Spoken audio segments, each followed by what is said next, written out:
She traveled 23 days across America to marry a man she had never met, carrying one small suitcase, a handful of letters, and the only hope she had left.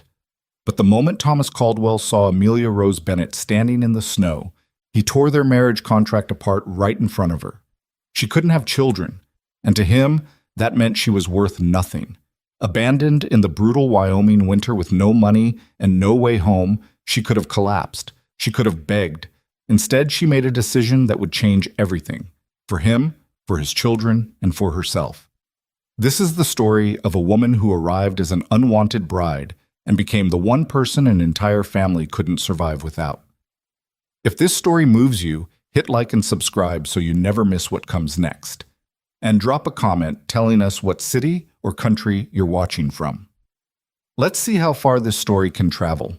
The train arrived 40 minutes late, which meant Amelia had been standing on the platform at Laramie Station for the better part of an hour before anyone came to collect her.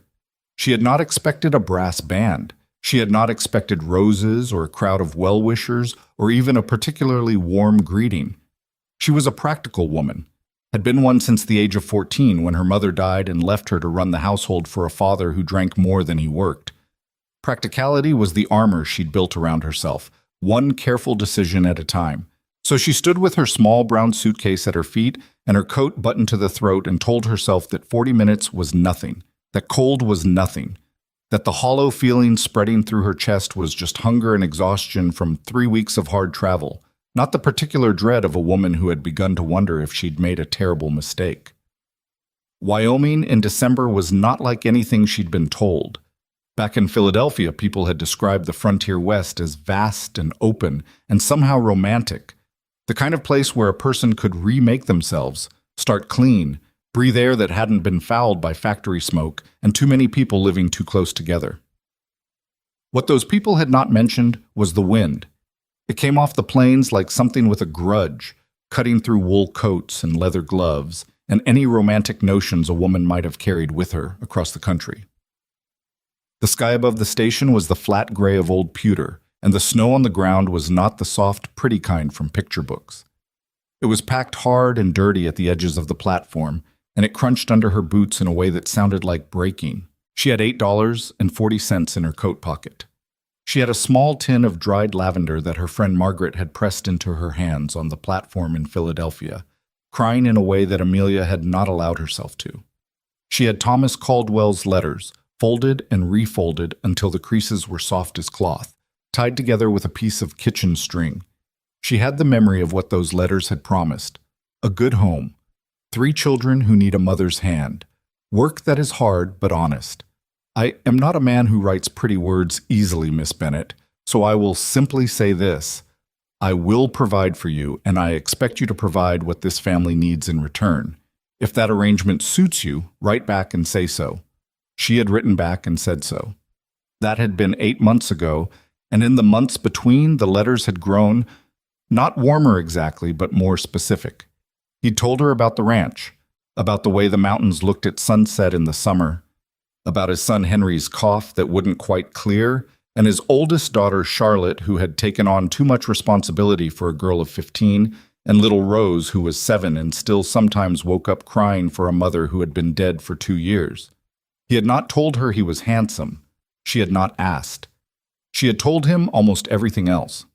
Her background: school teacher's training, nursing work during a typhoid outbreak 3 years back, capable with a household and with difficult situations. Her character, direct, not given to self-pity, not easily frightened. Her limitations: no family money, no social connections that would do him any good, and one thing more, the hardest thing, the thing she'd sat at her writing desk for 3 full evenings trying to find the words for. She had told him she could not have children. A doctor in Philadelphia had confirmed it 6 years ago after the illness that had nearly killed her at 22. She had understood, in the quiet weeks of her recovery, what that meant for her future. She had not collapsed under the weight of it. She had simply adjusted, the way she adjusted to everything, steadily, without performance. When she'd finally written the words to Thomas Caldwell, she had been careful and plain about it. I feel you have a right to know this before we proceed further. I will understand entirely if this changes your thinking. He had not written back for 11 days. She had counted. When his reply came, it was shorter than usual. The children need a mother. I need a capable woman who can manage this household and help me keep this family together. I believe you are that woman. Come in December, as we discussed. She had read that letter 4 times.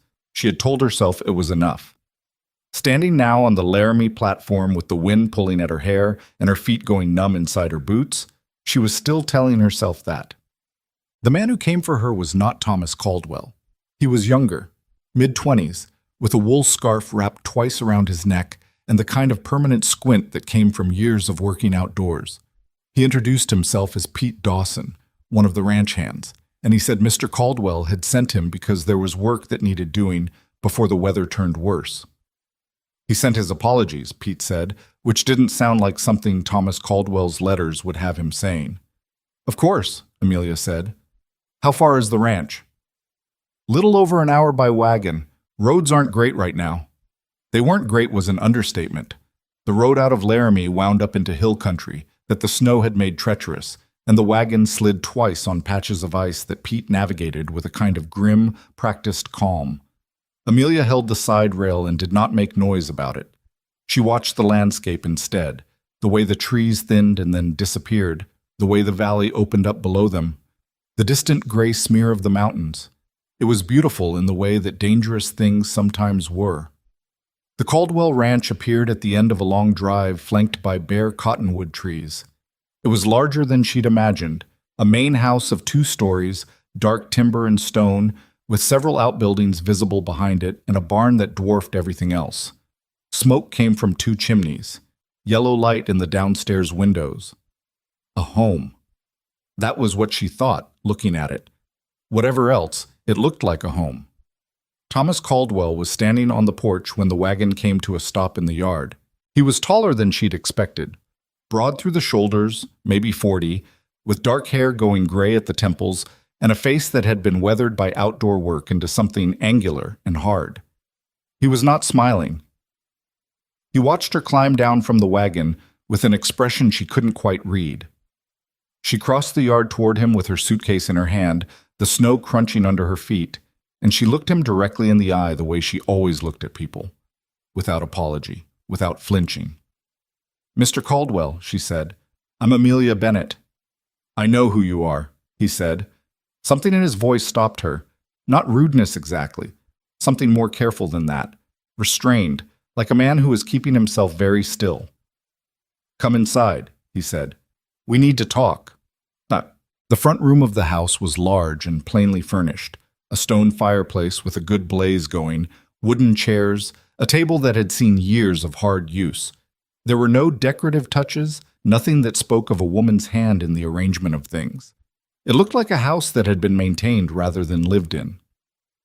Thomas Caldwell stood near the fireplace and did not offer her a seat. She sat down anyway, because her feet hurt and because she had not traveled 23 days to stand at attention in someone's parlor. I received a letter, he said. She waited. 3 weeks ago. From a Dr. Harmon in Philadelphia. He wrote to say that he had been your physician and that he felt it was his obligation to inform a prospective husband of certain... Thomas stopped. He seemed to be choosing his words with great care. Of certain medical facts that you had perhaps not made sufficiently clear in your own correspondence. The cold that moved through Amelia then had nothing to do with the weather outside. What did he say? She asked, though she already knew. He said that the damage from your illness was more significant than a simple inability to conceive, that any pregnancy would be dangerous to your life, that you had been advised to disclose this fully to anyone with whom you were considering marriage. Thomas looked at her. He seemed to think you had not done so. I told you I couldn't have children, Amelia said. Her voice was steady. She was proud of that. You told me you couldn't have children. You did not tell me... He stopped again.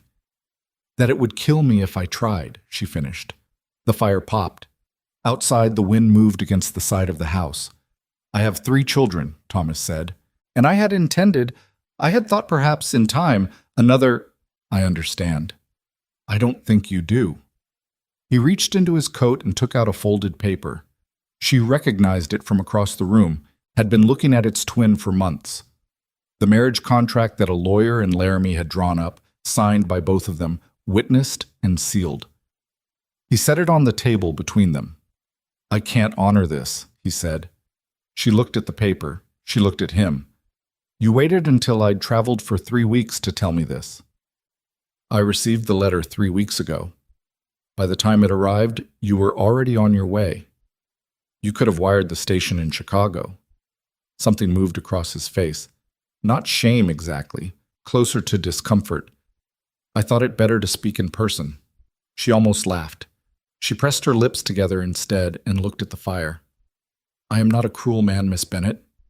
You're a man who has just canceled a legal agreement with a woman who has no money, no family connections in this territory, and no way to get back east until spring thaws the roads." She looked at him again. "I'll leave the question of cruelty to your own conscience." The muscle in his jaw tightened. "I can give you money for lodging in town. And then what? I sit in a hotel room in Laramie for 4 months, eating through money I don't have, and then what?" She wasn't raising her voice. She had learned a long time ago that raised voices accomplished nothing in the presence of men who'd already made up their minds.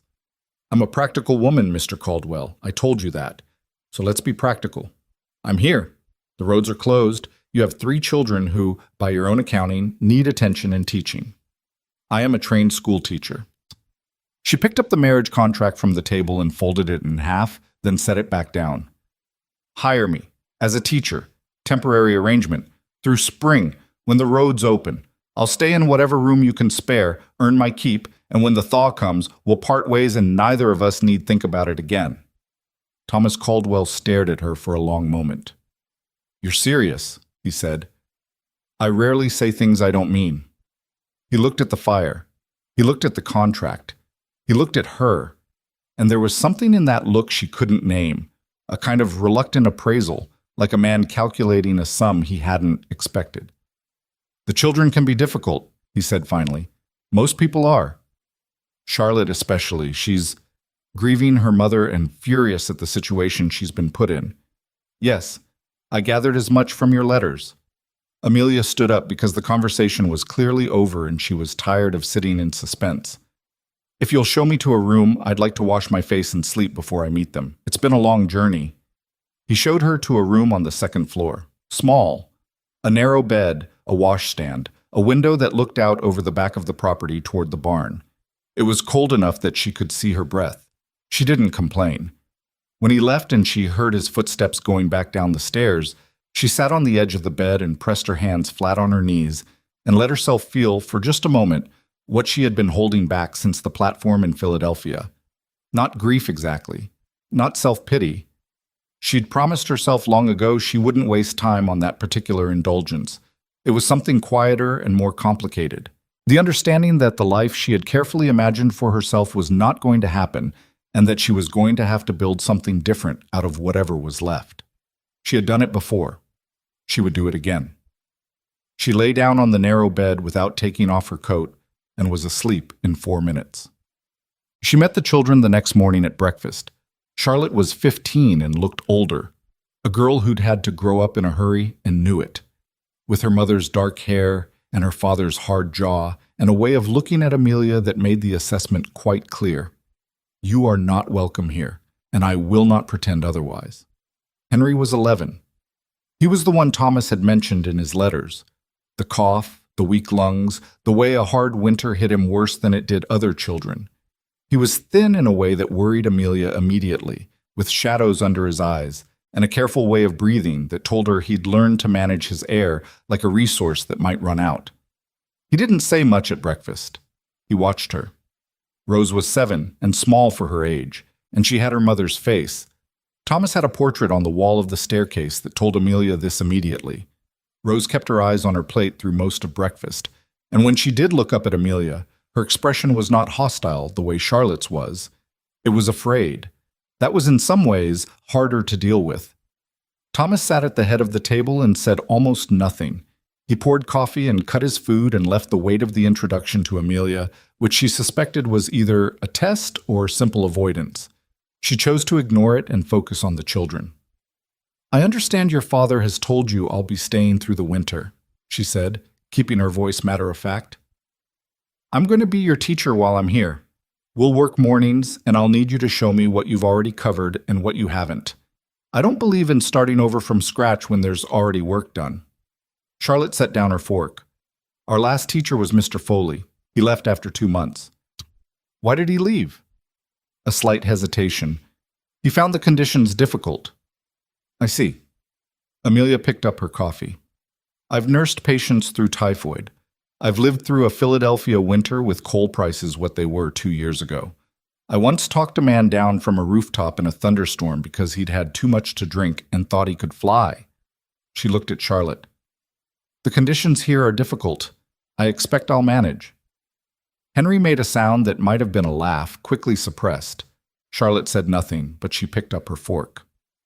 The first week was not good. This was not a surprise to Amelia, who had not expected it to be good. She had expected resistance and sullenness, and the specific cruelty that children could practice on adults they'd decided to reject, and she got all three, primarily from Charlotte. The girl was smart. Amelia recognized it immediately, the kind of intelligence that hadn't had anywhere to go since her mother died, that had curdled a little in the absence of anything to challenge it. She argued with Amelia's lesson plans. She corrected Amelia's grammar with a precision that suggested she knew exactly how annoying she was being.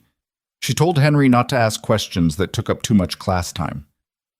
Charlotte, Amelia said on the fourth morning, setting down the reader she'd been using with Rose, you are 15 years old and considerably smarter than you're currently pretending to be.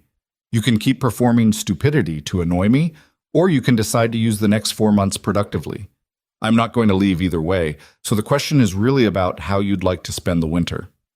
Charlotte stared at her. The choice is yours, Amelia said, and went back to reading with Rose. The next morning, Charlotte came to the lesson table with a list of questions about westward expansion that took Amelia a full hour to answer properly. It was not friendship, but it was something. Henry was different, quieter in his resistance, more watchful. His cough was worse in the mornings, and some days he came to lessons looking so pale and drawn that Amelia had to stop herself from sending him back to bed. She started paying attention to the patterns of it. When it was worst, what seemed to help? She'd seen lung cases before. She had spent 3 months working in a sanatorium outside the city one summer, had learned enough to recognize what was treatable and what was simply the body doing what it was going to do. When did it start? She asked Thomas one evening. When the children were in bed and she found him at the kitchen table with a cup of coffee and the ledger he seemed to carry everywhere. He looked up. They had not talked much since that first day. A careful avoidance on both sides, navigating the strange new terms of their arrangement. 2 winters ago, he said, after his mother died. The doctor in town thinks it's related to cold air and stress. He gave us medicine that helps some. What medicine? He told her. She thought about it. There are some things I'd like to try, she said. I worked in a sanatorium. I know it's not the same, but I picked up methods for managing lung congestion that I've seen help. They're not complicated. Steam treatments, some positioning while he sleeps, a change to what he eats in the mornings. She paused. I'm not making promises, but I'd like to try, if you're willing. Thomas looked at her for a moment. Why? The question caught her off guard. Because he's sick and there might be something that helps. He's not your responsibility. He's a child who's struggling, she said. That's enough reason. He held her gaze for a beat longer than was comfortable. Then he looked down at his ledger. Do what you think is best. Bang. She started the steam treatments the following morning. A bowl of hot water with a cloth draped over Henry's head for 15 minutes, morning and evening. She propped his mattress on one side with folded blankets so he slept at an angle, the way she'd seen done at the sanatorium. She stopped giving him cold milk in the morning and gave him warm broth instead, which he complained about until he admitted it made his chest feel looser. It smells like the laundry room, he said one morning, his voice muffled under the steam cloth. Breathe through your nose, Amelia said. It still smells like the laundry room. Henry, he breathed through his nose. After a minute, Miss Amelia? Yes. Did you really talk a man down from a rooftop? She looked up from the needlework she was doing to give her hands something to occupy them. I did. Why was he up there? He was very sad and very drunk, and he had made some poor decisions. Did he fall? No, he came down when he got cold enough. Henry was quiet for a moment. Then, did he get better? The sad part? Amelia set down her needlework. Outside the window, snow was falling again. The steady, patient kind that meant it would be at it for hours. I don't know, she said honestly. I didn't see him after that night, but he came down. That's something. Henry thought about that. I think coming down is the important part, he said from under the cloth. She looked at him, this thin, careful boy with his father's watchful eyes, and felt something move in her chest that she hadn't expected. I think so too, she said. By the end of the second week, Rose had begun following Amelia around the house, not speaking, not asking for anything, just appearing. In the kitchen doorway when Amelia was making tea, at the top of the stairs when she came up in the evenings, behind her when she went to check on the vegetable stores in the cellar. A small, quiet shadow with her dead mother's face. Amelia did not make a fuss about it. She did not draw attention to it or make the girl self-conscious. She just let it happen, the way you let a stray animal get used to your presence, patient and still, no sudden movements. On the 16th day, Rose sat down next to her at the kitchen table while Amelia was writing lesson plans and said, without preamble, Mama used to sit there. Amelia looked up. At the table, Rose said. In the evenings. She did her sewing there. I see, Amelia said. You can sit there, Rose said. I don't mind. I just wanted you to know. It was the most the child had said to her in 2 weeks. Amelia held herself carefully still, the way she'd learned to hold herself in all the moments that mattered, and said, Thank you for telling me.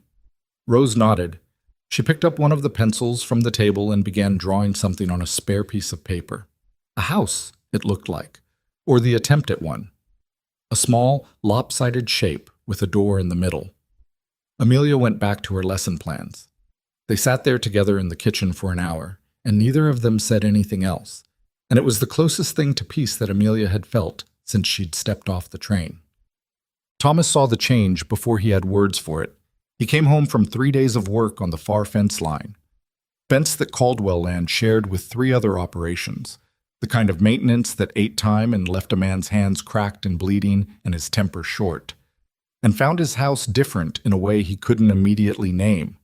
Not cleaned, not rearranged, something more interior than that.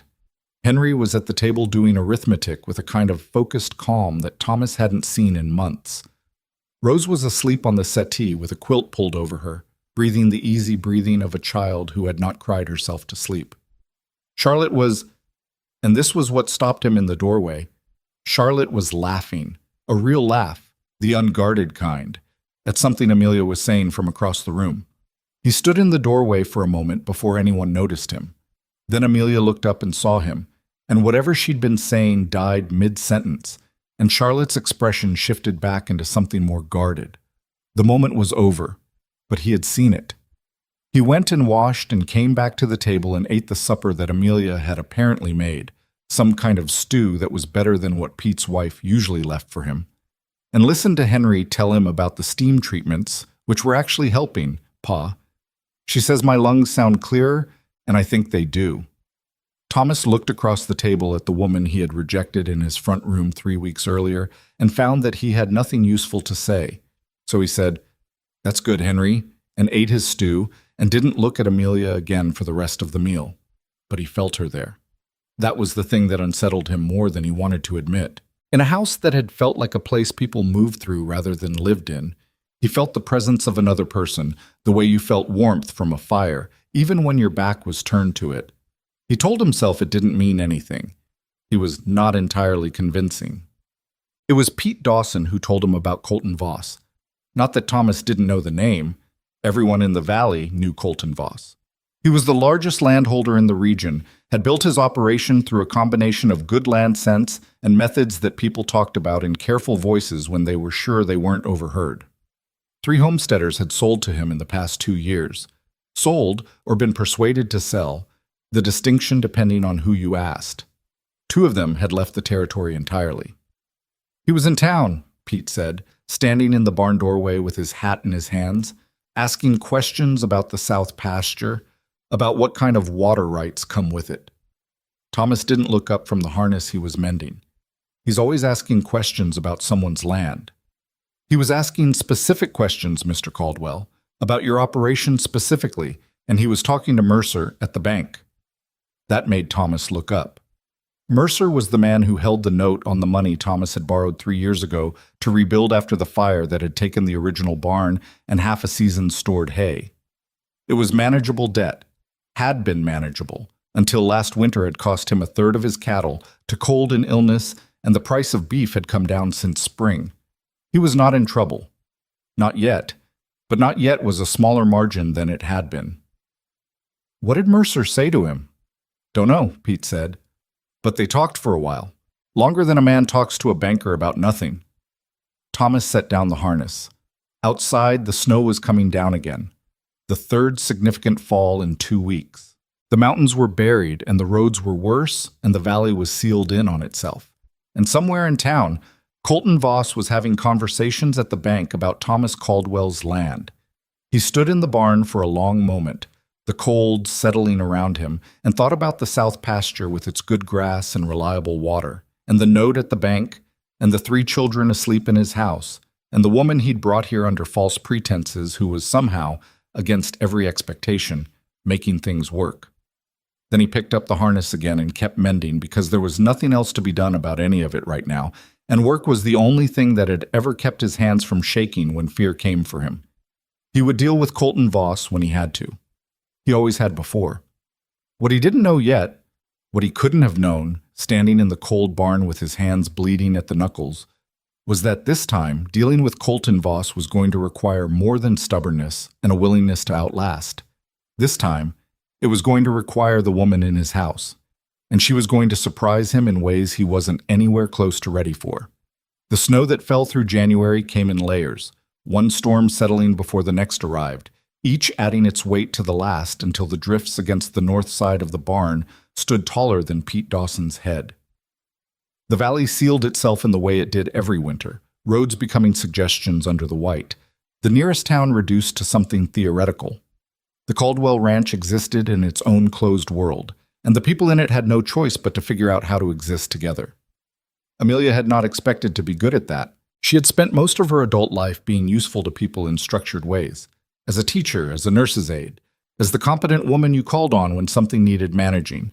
She was less practiced at simply being somewhere, at occupying space in someone else's daily life without a clear role and clear borders.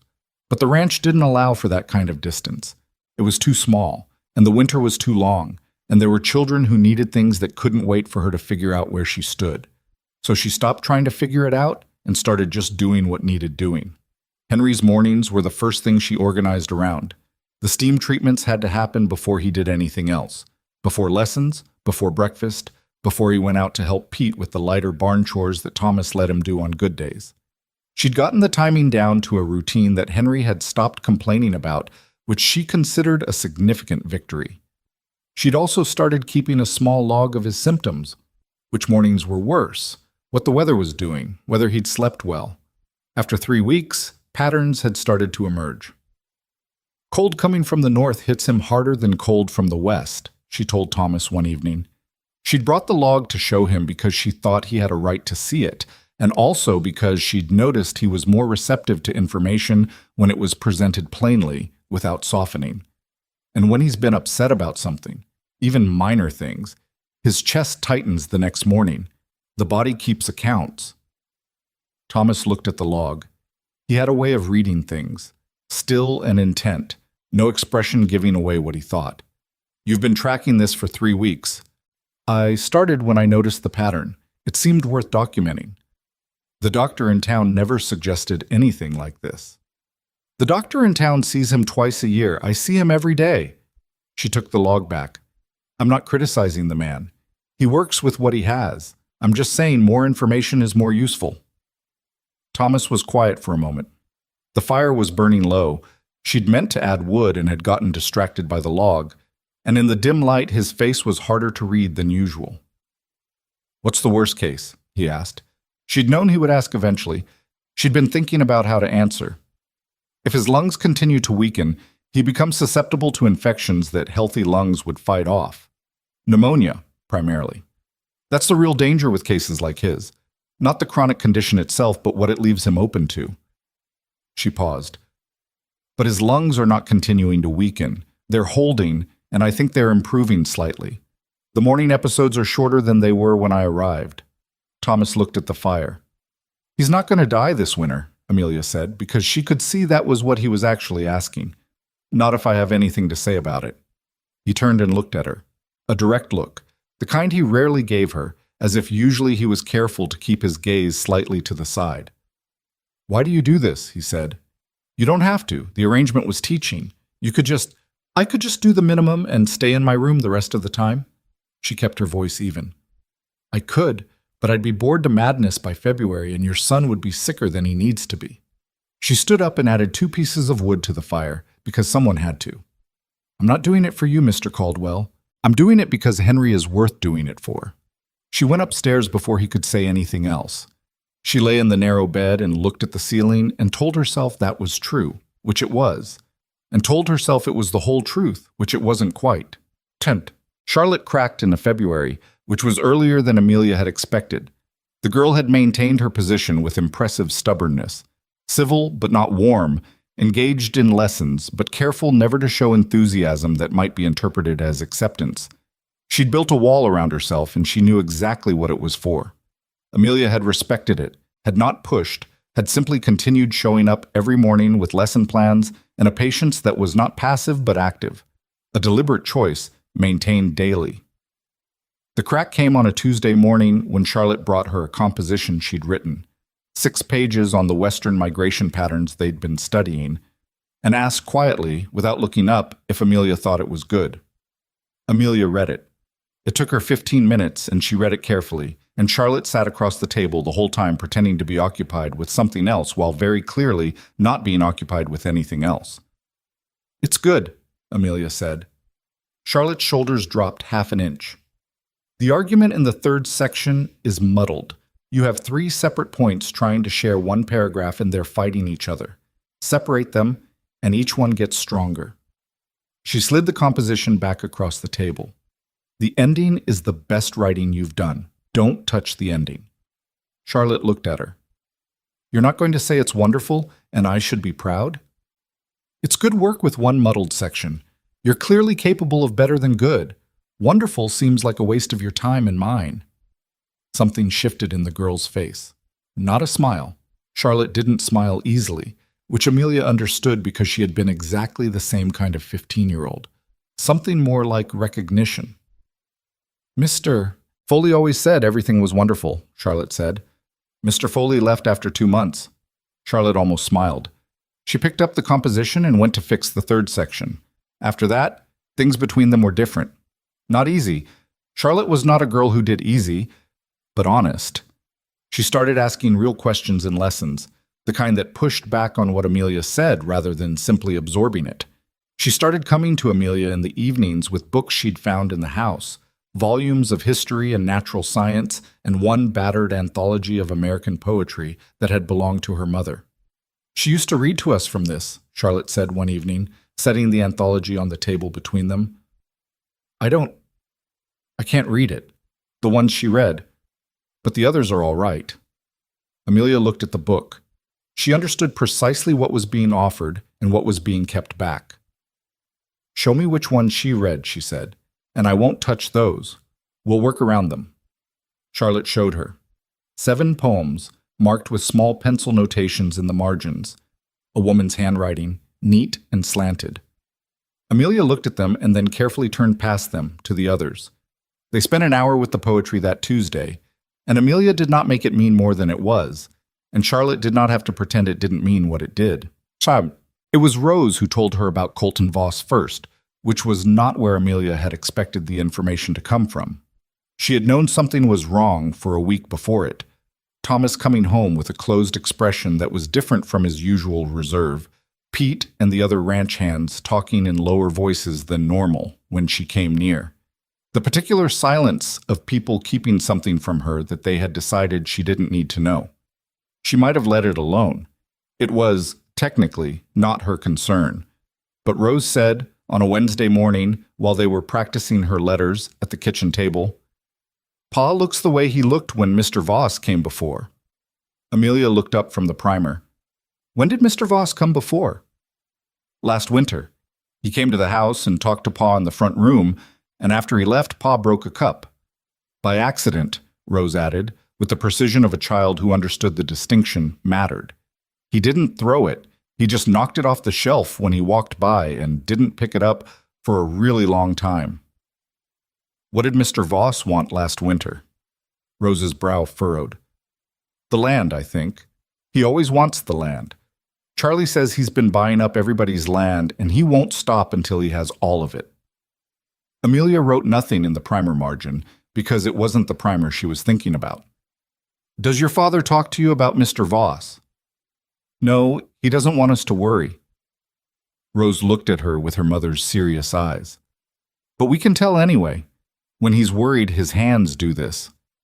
She demonstrated, a slight flexing motion, fingers spreading and closing. "He doesn't know he does it."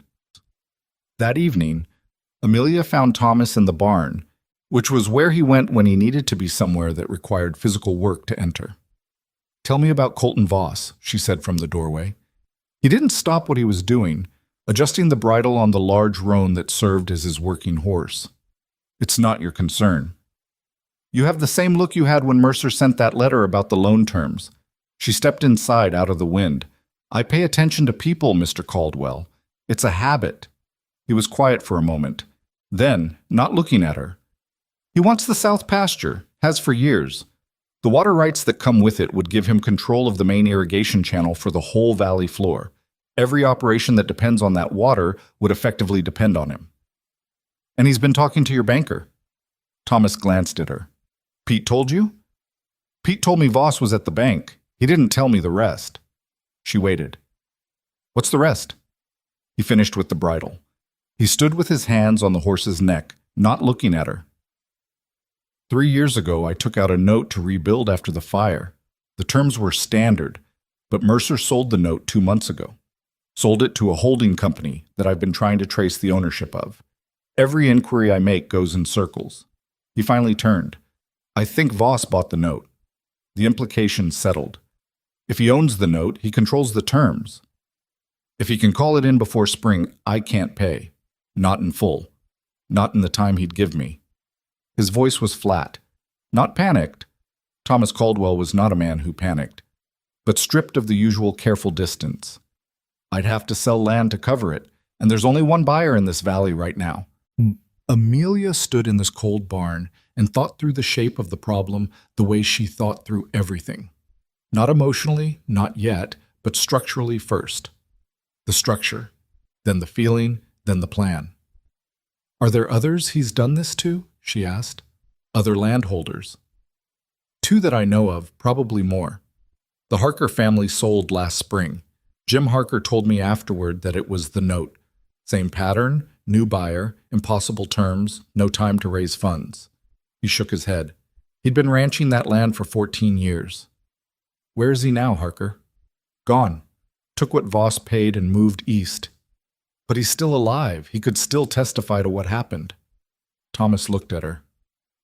"If there's a pattern," Amelia said slowly, "it's not just your problem. It's fraud, or close enough to it that a territorial judge would want to hear about it. But for that, you'd need more than your account of your own situation. You'd need the others." "People in this valley don't talk about Colton Voss," Thomas said. "Not yet," she said. He studied her for a moment. That same reluctant appraisal she'd seen in the front room their first evening, the look of a man recalculating something he'd thought was settled. "You're talking about organizing people against him. I'm talking about the possibility. When there's more to know." She turned to go. "But you should tell me when things happen, not after the fact. If we're both living in this house through a crisis, it's more efficient if I know what the crisis is." She heard him exhale behind her. Not quite a laugh, not quite frustration. Something in between. "Good night, Mr. Caldwell," she said, and walked back through the snow to the house. The first act of sabotage happened on a Thursday in the last week of January. Amelia heard about it at breakfast. The fence line on the south pasture boundary had been cut, not broken by weather, but cut clean, wire snipped in 12 places over a quarter-mile of line. 20 head of cattle had wandered through before Pete found the gap at first light. They'd recovered all but 3. Thomas said nothing at the breakfast table, but his hands did the thing Rose had described, that slow flex and release, barely visible if you weren't looking for it. Charlotte noticed, too. She met Amelia's eyes across the table, and the look between them was brief and adult, the look of 2 people who understood the same thing and were both choosing not to say it where the younger ones could hear. 2 days later, the storage shed behind the barn was found with its lock broken and half the winter grain supply spoiled. The bags had been cut open and water poured over them. It was a vicious thing to do in winter, the kind of damage that couldn't be repaired until spring, that would require purchasing replacements at the worst possible time of year at the worst possible prices. Thomas rode into town the next morning. When he came back that evening, his face was the particular kind of still that meant he was working very hard to keep it that way. Mercer called the note, he said. He was standing in the kitchen doorway with his coat still on, snow melting off his shoulders. The children were upstairs. 3 months to pay in full, or he takes the collateral. Amelia set down the cup she was holding, the collateral being the south pasture. The south pasture and the grazing rights on the north ridge. He came in and sat down heavily at the table. The chair that had been his wife's, the one Rose had told her about, which Thomas used without knowing or without caring anymore about that particular geography. 3 months, I can't raise it. You don't know that yet. I know what's in my accounts and what's in the note, and I can do arithmetic, Amelia. It was the first time he'd used her name, and she didn't think he noticed. I'm 3,000 short, in 3 months in winter, with the cattle market what it is. She sat down across from him. The people Voss did this to before, Harker, her and the others, did any of them fight it legally? Harker tried, said there was no one who'd take the case, not in this territory, not against Voss. He has too many people in his pocket. Harker was alone. What if he wasn't? Thomas rubbed his face with both hands. He looked for just a moment the way she suspected he actually felt, exhausted, worried in a way that had been going on for a long time without relief. You keep coming back to organizing people. Because it's the only strategy that has a chance, not the legal argument on its own. You're right that finding representation against Voss in this territory will be hard. But testimony from multiple victims, a documented pattern, sent to the territorial governor's office rather than handled locally, that's a different matter. It would take time. Which is why we need to start now, not when the 3 months are nearly up. He looked at her across the table. The fire was going in the hearth, and the house was quiet upstairs, and outside the wind was doing its usual work against the walls, and she held his gaze and waited. You keep saying we, he said. She hadn't been conscious of it, but now that he said it, she realized he was right. I live here, she said. Your children live here. What happens to this ranch happens to all of us. She paused. Unless you'd prefer I stay out of it. He was quiet for a long time. Long enough that she thought he was going to say yes, stay out of it. This isn't your fight. No, he said. No. He looked at the fire. I don't know how to do what you're describing. I don't talk to people the way you do. That surprised her. She'd taken him for a man who simply didn't bother. What do you mean? I mean, you walked into a room with my children who were... He stopped, seemed to choose a different route. I watched Charlotte come to dinner last week and talk. She hasn't talked at dinner since Ellen died. I watched Henry do his lessons without being told twice. And Rose... He stopped again, and something moved behind his eyes that he was not going to let all the way to the surface. I don't have whatever it is you have, he said. I never did. Ellen did. I was always better at the work than the people. It was the most he'd said to her at one go since the front room conversation the day she arrived. She sat with it carefully, not wanting to say the wrong thing, and closed the door that had, unexpectedly, cracked open. You're better at the people than you think, she said. Henry talks about you every morning during the steam treatments. He pays very close attention to what you think of him. Thomas looked at the table. Charlotte is more like you than she knows, Amelia continued, which is why you frustrate each other. You're both more comfortable doing than saying. She's been easier this month. She's been challenged. She needed someone to push back on instead of just accommodate her. Amelia's voice softened slightly, which she hadn't planned. She's not angry at you, Mr. Caldwell. She's angry at what happened, and you're the nearest available target. It's not the same thing. He looked up at her. Whatever he'd been about to say, he changed his mind and didn't say it. We should make a list, Amelia said, pulling the conversation back toward ground that was safer for both of them. Everyone in the Valley Voss has moved against or threatened. You'll know the names better than I do. He got up and went to the shelf where he kept a writing box and brought it back to the table, and they sat across from each other with the fire going and the house quiet above them and worked through the list until nearly midnight, and it was the first time Amelia had felt like they were actually on the same side. The accident happened in the second week of February, on a clear morning after 4 days of hard freeze. Thomas had saddled the roan for a ride out to inspect the rebuilt section of South Fence. Pete had suggested sending one of the other hands, but Thomas said he wanted to check it himself, which was how he was. He'd ridden out after breakfast while the children were in lessons, and Amelia had thought nothing of it. She was explaining the water cycle to Rose when she heard Pete shouting in the yard. The tone of it brought her to her feet before she'd consciously decided to move. She told the children to stay inside, used the voice that meant it, the one that brooked no argument, and went out to find Pete and another hand named Cal half carrying Thomas through the barn door, Thomas's face gray-white and his left arm hanging at an angle that was immediately wrong. Horse threw him, Pete said. Girth strap gave way, fell on ice. His arm, Amelia said. Shoulder, I think, and maybe... Bring him inside, she said. Kitchen table.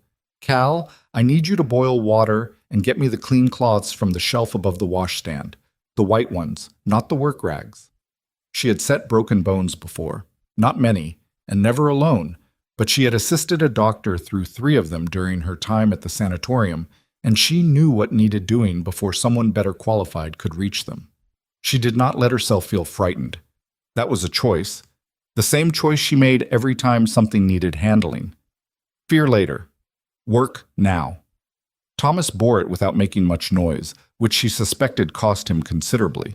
When it was done, the shoulder set, bound, the arm immobilized, his face still gray but less so. She made him drink the willow bark tea she'd put together while Cal was boiling water, and sat next to him until his breathing had steadied. The girth strap, she said quietly, when Pete had gone back to the barn and Cal was in the yard. Thomas looked at her. Pete said it gave way. Did that strap have wear on it? The look that crossed his face was answer enough. You check your own tack, she said. I've seen you. Every morning, he said. I checked it yesterday evening. It was sound. She sat with that for a moment. Someone cut it. He didn't say anything, but he didn't deny it either. Colton Voss just tried to kill you, she said, saying it plainly because that was the only way she knew how to say things. He tried to send me a message. A cut girth strap on an icy morning is not a message, Thomas. A man could die from a fall like that. The name came out without her meaning it to, the same way his had the night before. He's done calculating what he can get away with. He's moving faster. Thomas leaned his head back against the wall and closed his eyes. He was in pain. She could see it in the set of his mouth. And tired, in the bone-deep way of a man who has been holding something off for too long. I don't want to lose this land, he said. It came out rough, like something pulled up from somewhere he didn't usually let anyone look. Then we're not going to, Amelia said. She said it the way she said everything, without flinching, without softening it into a hope or a wish, like a fact she intended to make true. He opened his eyes and looked at her. Get some rest, she said. I need to think. She went to the kitchen and stood at the window with her hands flat on the counter and looked out at the snow and the barn and the flat winter sky and made herself face what she already knew, that this was no longer a situation that waiting and documentation could solve. Colton Voss was not going to let them build a careful legal case against him. He was going to take this ranch apart piece by piece until there was nothing left to fight for. She had told Thomas they were not going to lose this land. She had meant it. Now she needed to figure out exactly how to make it true. And she had the strong, uncomfortable feeling that the answer was going to require things from her that were considerably harder than setting a dislocated shoulder in a ranch kitchen. That was all right. She had not come this far, not across a continent, not through a broken promise, not through a winter that had tried to grind her down 1 degree at a time, to fail at the hard part. Outside the window, the sky was the hard, clear blue of cold weather that meant itself. She stayed at the window until she knew what she was going to do. She gave herself one night to think and one morning to act, which was more deliberation than some situations deserved, and less than others. But she had learned over the years that waiting for certainty was just another word for waiting forever. Thomas's shoulder kept him off a horse for at least 2 weeks. The doctor from town had confirmed it when Amelia sent Pete to bring him out. A taciturn man named Greer, who looked at her improvised binding with an expression caught between surprise and professional reluctance to admit it was well done. Thomas was not a good patient. He sat in the kitchen the first day with the ledger open in front of him and his good hand doing the work of two and his jaw set in a way that said he was in more pain than he was going to acknowledge to anyone. "You need to rest," Amelia told him that first evening. "I need to keep this operation running." "Pete can manage for 2 weeks." "Pete manages what I tell him to manage. There are decisions. Write them down," she said. "I'll carry them out." He looked at her over the ledger. "You don't know this ranch." "Then teach me." She sat down across from him. "You have 2 weeks before you can ride again. Use them. Teach me what Pete needs to know, what decisions come up daily, what I should watch for. I'd rather learn it from you than improvise." He stared at her for a moment.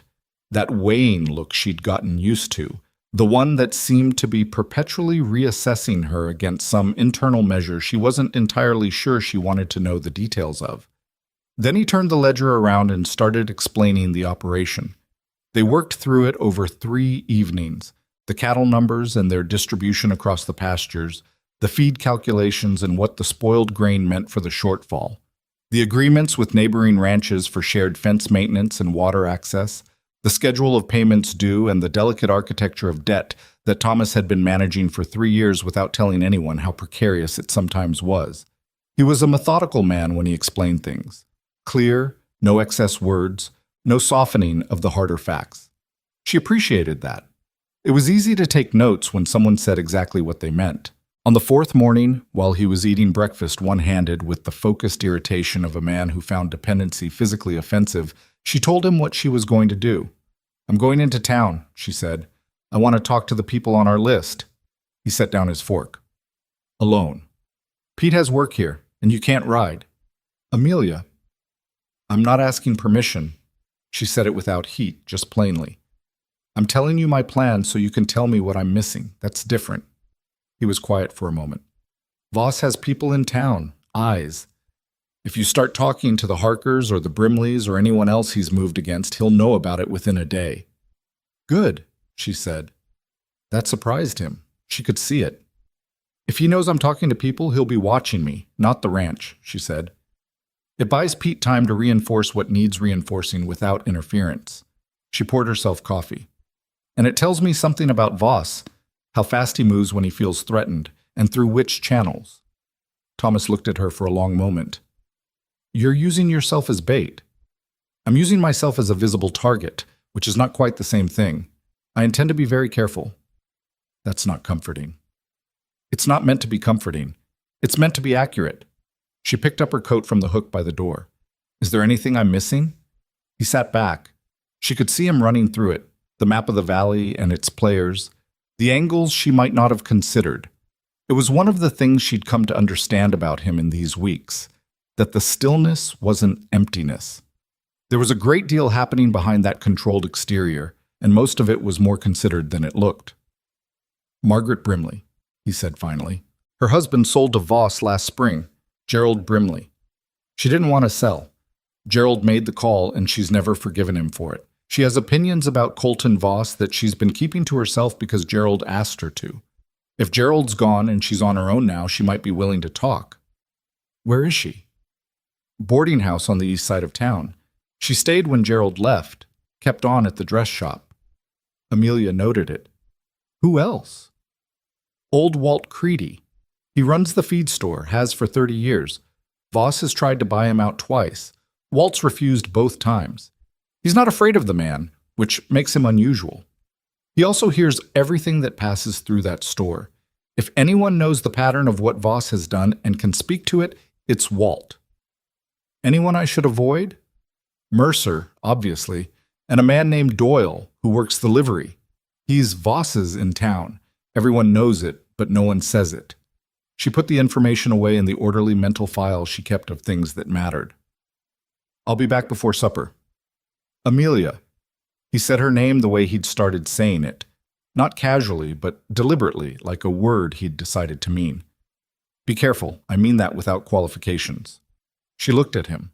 The set of his shoulders, the bound arm, the frustration of a man who wanted to be the one going and couldn't. I know you do, she said. I'll be careful. She went out into the cold and climbed onto the seat of the small wagon that Pete had hitched for her before first light, and she drove the hour into Laramie with the wind at her back and her thinking already 3 steps ahead of where her body was. Margaret Brimley was a small woman in her 50s with tired eyes and capable hands, and the particular posture of someone who had spent years making herself less visible and had recently started reconsidering that strategy. She opened the door of her room at the boarding house and looked at Amelia with the wariness of a woman who'd had reasons to be wary. Mrs. Caldwell, she said. Miss Bennet, Amelia said. I was meant to become Mrs. Caldwell, but the arrangement changed. I'm staying at the ranch through spring as the children's teacher. She met the woman's eyes directly. I'd like to talk to you about Colton Voss, if you're willing. I'm not here to cause you trouble. I think you may be the only person in this valley who can help us stop what he's doing. Margaret Brimley looked at her for a long moment. Then she opened the door wider. They talked for an hour. Margaret Brimley was, as Thomas had suggested, a woman with opinions she'd been keeping in a box for too long. And once she understood that Amelia was not going to carry her words back to anyone who would use them against her, the box came open. She knew the pattern of what Voss had done to a half-dozen operations in the valley. She knew names. She knew dates. She knew, most critically, that 3 of the families who had sold and left the territory had done so under what she carefully called irregular pressure. Not threats they could prove, but a sequence of misfortunes too precisely timed to be coincidence. Failed crops, sick livestock, accidents. Gerald always said we couldn't prove it, she said. That's what Voss counts on, that no one can prove any individual thing. What if you don't need to prove each individual thing? Amelia said. What if you only need to prove the pattern? Margaret looked at her with something that was not quite hope. She was too old and too careful for hope, but was in the neighborhood of it. Walt Creedy was easier. He was a man who had made his peace with his opinions a long time ago and said them plainly to anyone who sat down in the feed store's back room, which was where he took Amelia after 5 minutes of conversation established that she was someone worth talking to. He was 70, or close to it, with the kind of memory that hadn't softened with age, specific and unsparing, particularly about the history of Colton Voss in the valley, which went back 20 years and included episodes that Amelia hadn't heard yet. You know about his son, Walt said. She didn't. Tell me. Boy died 11 years ago, 18 years old, working cattle on the ridge above the Caldwell North pasture. Horse fell on a steep section, boy went under it. Thomas Caldwell was riding that ridge the same day, was the one who found him, tried to get help, but the boy was gone before anyone could reach him. Walt's expression was thoughtful and old. Voss decided Thomas was responsible. Said Thomas's cattle had spooked the horse. No evidence of it, but Voss decided it, and that was that. Man like Voss, when he decides something, evidence doesn't really enter into it. Amelia sat with this. Thomas never told me this. Thomas doesn't talk about it much. He knows what it means, that Voss's campaign against him isn't just business. It's personal. Walt folded his hands on the table. Which makes it more dangerous. Business, a man can be bought out of. But Voss doesn't want to buy Thomas out. He wants to destroy him. She rode back to the ranch in the late afternoon with the cold coming on hard, and her mind working through everything she'd gathered, sorting and ordering it the way she did when information arrived faster than she could immediately process it. The pattern was clearer now than it had been that morning. Clearer and also more frightening, because a man operating from grief and guilt twisted into revenge was not the same problem as a man operating from pure greed. Greed had limits. It could be negotiated with, redirected, satisfied. What Voss was running on was older and darker than that. She told Thomas everything that evening after the children were in bed. He listened without interrupting, which she'd come to recognize as his version of close attention. When she got to the part about his son, Voss's son, she saw the muscle in his jaw tighten and something old move through his eyes. "Walt told you," he said. "Yes." "Why didn't you?" "Because it's complicated." "I'm good at complicated." He was quiet for a moment. "I did find the boy. Daniel Voss. He was already... There was nothing I could have done differently. I've gone over it enough times to know that." He said it flatly, the way you said things you'd had to make peace with through repetition. But Colton had already decided before I'd finished explaining what I found. I could see it in his face. He'd decided, and he wasn't going to undecide. "He blames himself," Amelia said. "Or some part of him does. And he's been putting that onto you for 11 years because it's easier." Thomas looked at her. "I'm not excusing it," she said quickly. "I'm explaining the shape of it, which matters, because a man fighting his own guilt isn't going to stop when it becomes inconvenient. He'll go further than a rational man would." "I know that." "Then you know that documentation and a letter to the governor's office isn't going to be enough on its own." She sat forward. "We need witnesses who will speak. In front of a territorial judge, not just in a letter. Margaret Brimley would do it. Walt Creedy would do it. There are others who might, if someone makes the case to them in person." "You're talking about going back to town, to more people." "I'm talking about spending the next 2 to 3 weeks building the kind of testimony that can't be dismissed as a single grievance." She looked at him steadily. "I know what you're thinking, that Voss will find out. He already may know I was in town today, that he'll try to stop it." "He will try to stop it." "Yes," she said. "So we move before he has time to organize a response. We move in the next week while he's still deciding how serious a threat I am." Thomas rubbed the back of his neck with his good hand. "And if he decides very quickly?" "Then we deal with that when it happens." She met his eyes. "I'm not pretending this is without risk. I'm saying the alternative is handing him this ranch and watching your children lose their home. That's the comparison." He held her gaze for a long moment, long enough that she was aware of the fire and the quiet of the house and the specific quality of his attention when he gave it fully, which was not something he did carelessly. "All right," he said, "but you don't go alone. Pete goes with you." "Pete needs to be here for the ranch, yeah. Then Cal, someone." His voice had an edge she recognized, not anger, but the limit of what he was willing to negotiate. "I can't ride out and be where you are. The least you can do is not go alone into conversations that Voss is going to hear about before nightfall." She considered it. "Cal," she agreed. "He's sensible." "He is." Thomas looked at the fire. "Be faster than you think you need to be. Voss doesn't sit on information." She nodded. She was already planning the order. Who to see first, which conversations would open others, how to cover the most ground in the fewest trips. She did not plan for what happened 4 days later. The week moved fast and then faster. Amelia made 3 trips into town in 5 days, with Cal riding alongside, and each conversation opened 2 more. The pattern she'd described to Thomas proved out. When people understood they were not alone, that the misfortune they'd attributed to bad luck had a name and a deliberate source, the silence that had felt like self-protection began to feel like something else. Margaret Brimley connected her to a woman named Ruth Anson, whose husband had left the valley the previous fall after their water supply had mysteriously fouled. Ruth was quiet and anger burned and spoke in exact sentences, the kind of woman who would be devastating in front of a judge. Walt Creedy gave her 3 more names, men who hadn't sold yet but had been approached, threatened in the vague, untraceable way that Voss preferred, and were now watching what happened to the Caldwell Ranch with the particular attention of people who understood they were next. Thomas was walking without the sling by the end of the first week, against Greer's instructions. Amelia told him he was an idiot. It's not dislocated anymore, he said. It's just sore. Sore shoulders become permanently damaged shoulders if you don't let them heal. I need to be able to move. You'll need to be able to move for the rest of your life, which is a longer timeline than the next 2 weeks. He put the sling back on. She didn't comment on it, but she noted it. Something had shifted between them in these weeks, and she was aware of it the way you were aware of a change in weather.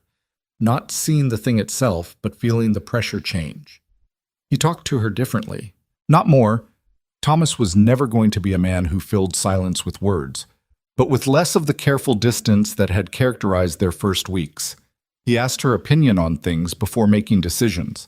He told her what he was thinking about the land and the cattle and the situation with Voss without waiting for her to ask. Twice she'd come downstairs after midnight, unable to sleep, and found him at the kitchen table. And both times he'd poured her coffee without comment, and they'd sat together in the comfortable, particular silence of people who no longer needed to perform ease with each other. She noticed it. She didn't name it, even to herself, because naming things too early had a way of making them fragile. Charlotte noticed it too, which was more alarming because Charlotte was 15 and observed everything and was not subtle about what she observed. "You're not just the teacher," Charlotte said one evening, with the bluntness she'd inherited from her father. Amelia was grading Henry's arithmetic. "What am I then?" Charlotte considered this with the seriousness she brought to things that actually mattered to her. "I don't know yet. Whatever is or isn't happening, I would not do anything to complicate your lives further. I hope you know that." Charlotte looked at her. "I know that," she said. "That's actually the part that makes me think it's something." She went to bed, leaving Amelia at the table with the arithmetic and the fire and the unhelpful thought that 15-year-olds were occasionally very perceptive. Colton Voss sent a man to the ranch on the 8th day. Not Voss himself. Voss didn't run his own errands, which was one of the things that made him hard to pin. The man who came was well-dressed for ranch country, which was itself a message, and he introduced himself to Thomas in the front yard as a representative of the holding company that held the note on the Caldwell property. Amelia watched from the kitchen window.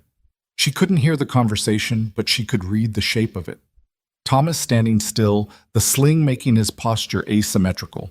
The man talking with the deliberate ease of someone delivering a message they'd been coached on. Thomas's face doing nothing she could read from this distance. The man left after 10 minutes. Thomas came inside and stood in the kitchen doorway. "They want to accelerate the timeline," he said. 6 weeks instead of 3 months. "On what grounds?" "Deteriorating collateral value," his voice was dry. "Meaning the sabotage that their employer ordered." Amelia stood at the window and looked at the yard where the man's horse was disappearing down the drive. "He knows what we're doing." "Yes." "How much time does that actually give us?" "Realistically, 4 weeks before any legal process he tries to move through would reach me. Maybe 5. He came and stood next to her at the window, close enough that she was aware of his presence in a specific way. "Is 4 weeks enough?" "It has to be," she said. "We go back to town tomorrow, all of the remaining names." Thomas nodded. She went the next day. Cal rode with her, and they covered 4 conversations in one long, cold afternoon. Ruth Anson had spoken to 2 of the other women Amelia had mentioned. Walt Creedy had drafted a written account of what he'd witnessed over 20 years that was 12 pages long and exactly the kind of methodical documentation that territorial records responded to. A rancher named Silas Boone, who had lost his best grazing parcel to Voss's legal maneuvers 3 years prior and had been quietly furious about it since, said he would testify in front of anyone who would listen. "How many people now?" Thomas asked that evening.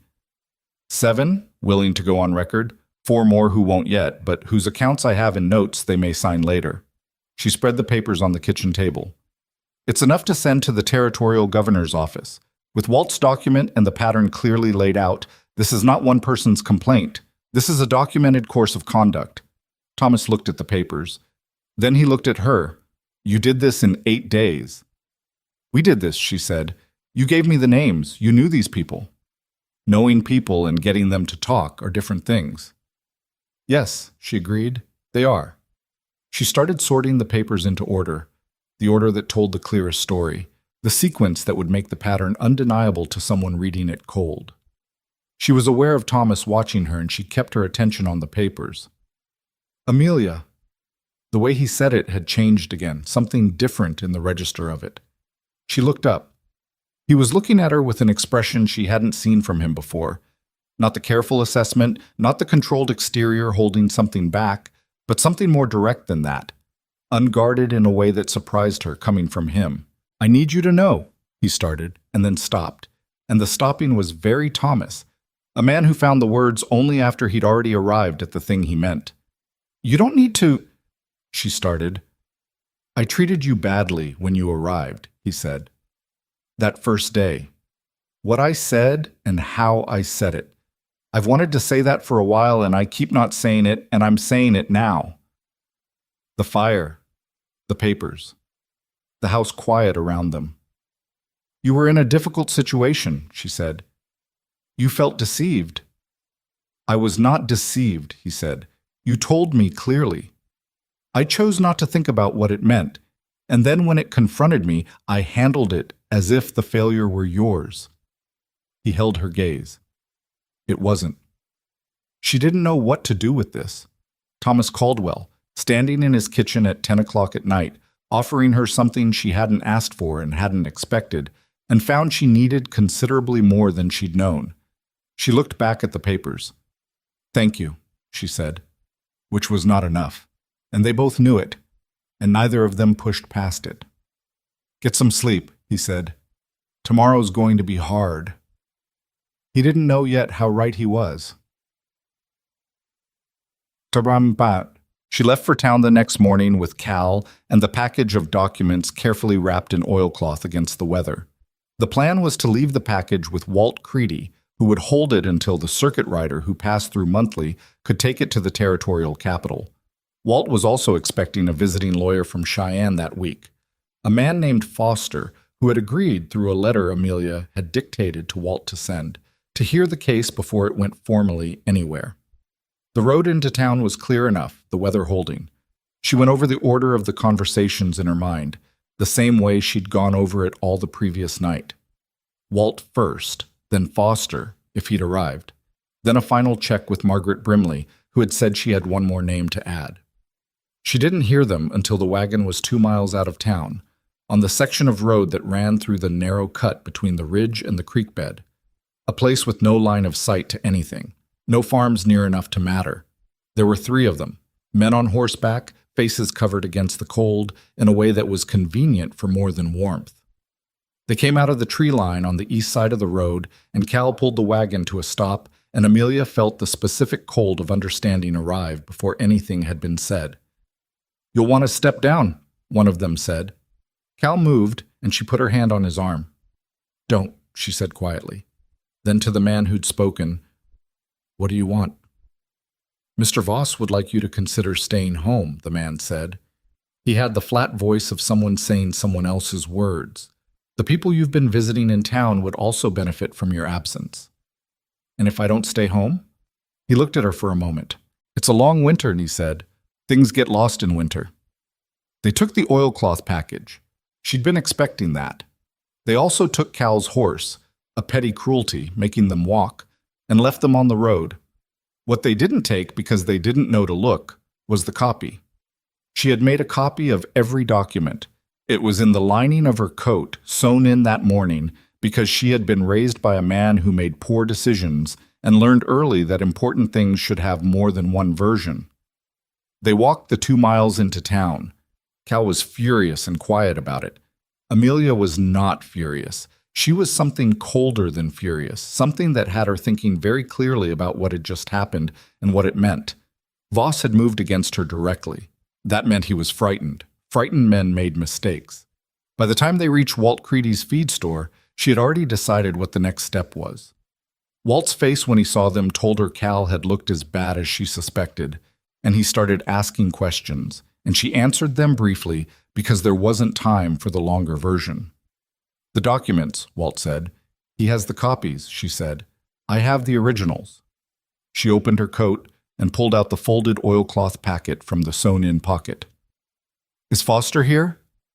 Walt stared at the packet. then at her. He arrived this morning. Good. Take me to him.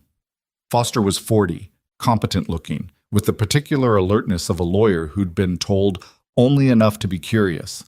He took one look at the packet and then at Amelia and said, "Tell me everything." She told him. She told him standing up in Walt's back room, with Cal sitting against the wall nursing a split lip from when he'd moved wrong getting off the wagon, and she told it in order and completely, including the ambush on the road, which Foster wrote down with an expression that moved through several stages of professional composure. "This is significant," he said when she finished. "I know. The intimidation on the road adds a criminal dimension that I know. I need to know if we have enough." He looked at the papers. With testimony corroborating the pattern, yes. With what happened today documented, yes. He looked up. But getting people to testify, knowing Voss will move against them, let me worry about that part, she said. She spent the next 2 hours doing exactly that, going to each person who had agreed to speak, telling them plainly what had happened on the road and asking the harder question, knowing that Voss would not be passive about this, knowing there was real risk. Were they still willing? Margaret Brimley said yes without hesitating. Ruth Anson said yes, and then said she should have done it a year ago when it might have saved her husband from leaving. Silas Boone said, with the specificity of a man who had been imagining this moment for 3 years, "You just tell me where and when." Walt Creedy said he was too old to be frightened of Colton Voss and had been waiting for someone to hand him a good enough reason to say so out loud. She was walking back toward the livery to arrange a horse for Cal when the cold hit her. Not the weather cold, the other kind. The delayed arrival of what her body had been holding back while her mind was occupied with the work. Her hands were shaking slightly inside her gloves. The 2 miles on foot in the cold after the shock of the ambush, the hours since, the sustained burn of functioning at full capacity when she'd had half a night's sleep. Her side hurt where she'd grabbed the wagon rail hard when the men appeared, the muscles bruised from the tension of it. She stopped for a moment outside the livery and put her hand flat against the wooden wall and breathed. She was all right. Everything had worked. The documents were with Foster. The witnesses were confirmed. The evidence was on its way toward a process that Voss couldn't easily reach. But she was very tired, and her hands were still shaking, and it was another hour's ride back to the ranch, and somewhere between the ambush and this moment, she had let herself be more frightened than she'd acknowledged. She breathed in, she breathed out. She thought about Henry doing his steam treatment this morning, face hidden under the cloth, breathing steadily in the warm air she'd made for him. She thought about Rose at the kitchen table, drawing her lopsided houses with patient concentration. She thought about Charlotte and the poetry anthology and the penciled notations in someone else's handwriting that they navigated around carefully. The living and the dead sharing the same margins. She thought about Thomas saying, "I treated you badly, and it wasn't your fault," standing in the kitchen with the fire behind him and the carefully controlled exterior that she had spent 3 months learning to see past. She pushed off the wall. She went and arranged for Cal's horse and mounted her own and rode back through the late afternoon cold with the wind in her face and the documents safe and the knowledge that Colton Voss had done the worst thing a man in his position could do. He had underestimated her. He had sent men to take her papers and leave her on a road and assume that was the end of it, that a woman alone would have enough sense to understand the message and go home and be quiet. He did not know what kind of woman she was. He was going to. She rode into the ranch yard as the last light was leaving the sky, and Thomas came out of the barn when he heard the horse and crossed the yard toward her with the specific speed of a man who had been watching for her since the afternoon. She dismounted, and he was there, and his good hand caught her arm, not grabbing, just there, and she looked at him and saw that the controlled exterior was about as thin as paper at that moment. "Pete rode out to meet you," he said, "when you were late." "I'm all right," she said. "There was a problem. I handled it. I'll tell you everything inside." She looked at him, the darkening yard, the cold, his face in the last light. "The documents are safe, Thomas. Foster has them. The witnesses are confirmed." He looked at her for a moment, all of it, everything she hadn't said yet, and something in his face did what it almost never did. "Come inside," he said, and his voice was rough at the edges in a way she hadn't heard before. "The children have been asking about you." She followed him inside into the warmth and the light and the sound of three voices upstairs, and let the door close behind her against the dark and the cold that was always waiting just outside. She told him everything that night, after the children were in bed and the house had gone quiet around them. She told it the same way she'd told Foster, in order, without softening the harder parts. Thomas listened the way he always listened, without interrupting, but this time his stillness had a different quality to it, tighter. The muscle in his jaw working at intervals that told her what the controlled expression was covering. When she finished, he was quiet for a moment. "They put their hands on you," he said. "They took the package and Cal's horse and left us on the road. No one was physically harmed." Cal's lip. He moved wrong getting down. It wasn't deliberate. She watched him. "Thomas, I heard you. You have the look of a man about to make a decision based on anger rather than strategy." He looked at her then, and the anger was there. She'd been right about that. But underneath it, something else.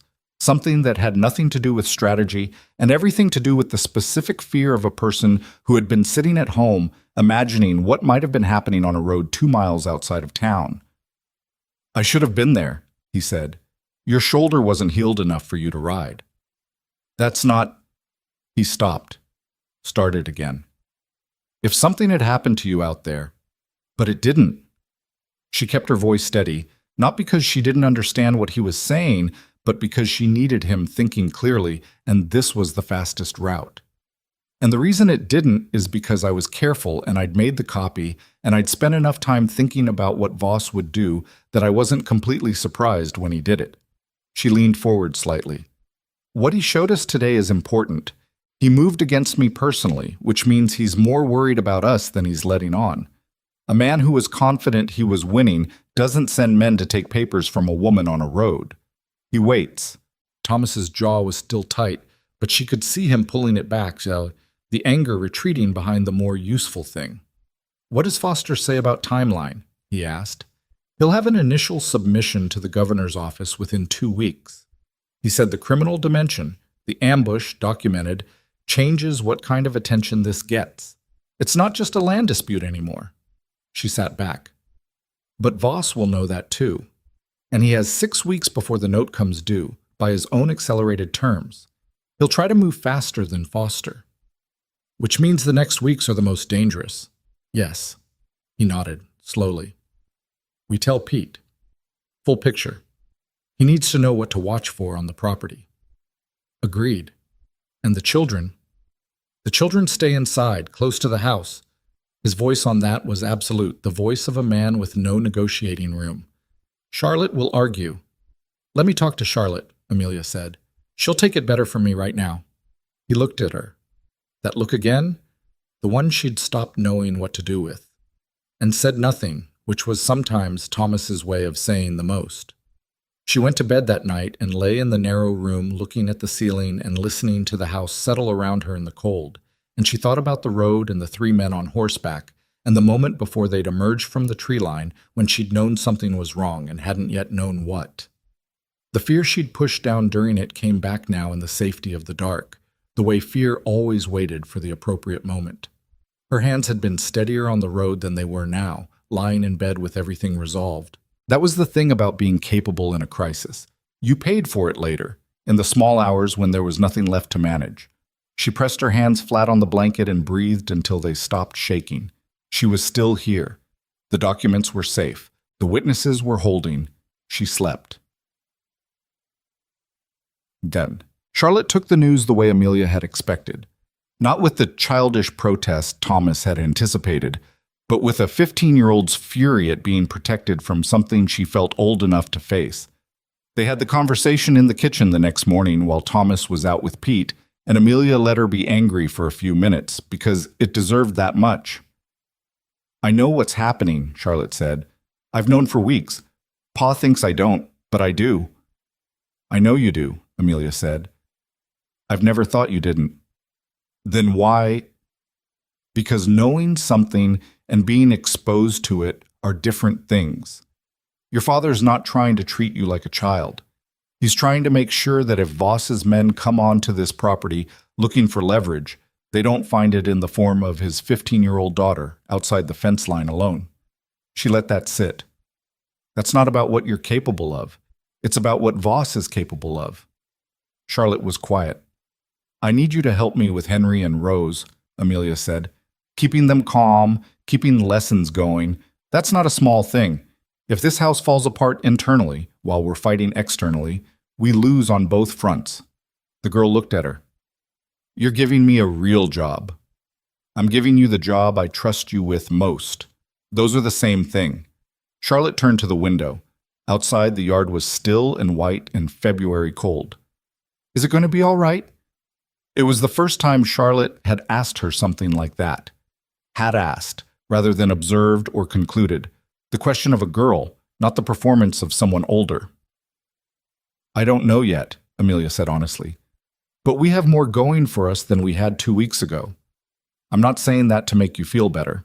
It's the actual situation. Charlotte nodded once. She went and started breakfast without being asked, which was its own kind of answer. But the next 11 days were the strangest of all the strange days Amelia had spent on the Caldwell Ranch, because they were days of waiting that didn't feel like waiting. Days packed so full of small, urgent things that the larger threat became almost abstract. Almost. Pete reinforced the fence lines closest to the main property. Thomas, his shoulder not fully healed but functional enough, rode the perimeter twice a day despite everything Amelia said about it, and she stopped saying it after the third time because he was going to do it regardless, and arguing was a waste of energy she needed elsewhere. She worked with Foster through letters, adding detail to the formal submission, responding to the questions his Cheyenne colleagues sent back. She visited Margaret Brimley once more to go over her testimony and shore up the details that a defense lawyer would try to crack. Henry had a bad week in the middle of it. 3 mornings where his breathing was labored enough that she sat with him through the steam treatment longer than usual and watched him with the careful attention of someone managing a situation with her hands and her judgment and not much else. He came through it. The bad week passed, the way his bad weeks generally did, and on the other side of it he seemed stronger, which Dr. Greer confirmed on a visit that Amelia had insisted on and Thomas had not argued about. His lungs are clearer than I've seen them in 2 years, Greer said to Thomas in the front room, in a voice that carried to the kitchen where Amelia was deliberately not listening.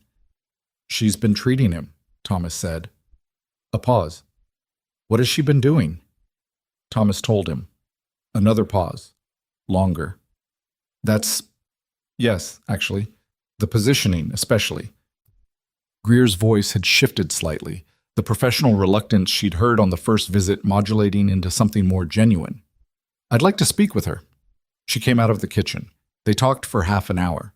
Greer was a better listener than she'd initially given him credit for, and by the end of it he'd added 2 of her methods to his own recommendations, and they'd agreed on a long-term management plan for Henry that was more specific than anything Greer had had before. When he left, Thomas stood in the front room doorway and looked at her. He asked if you had formal medical training. I told him I didn't. What did you tell him you had? Practical experience and good instincts.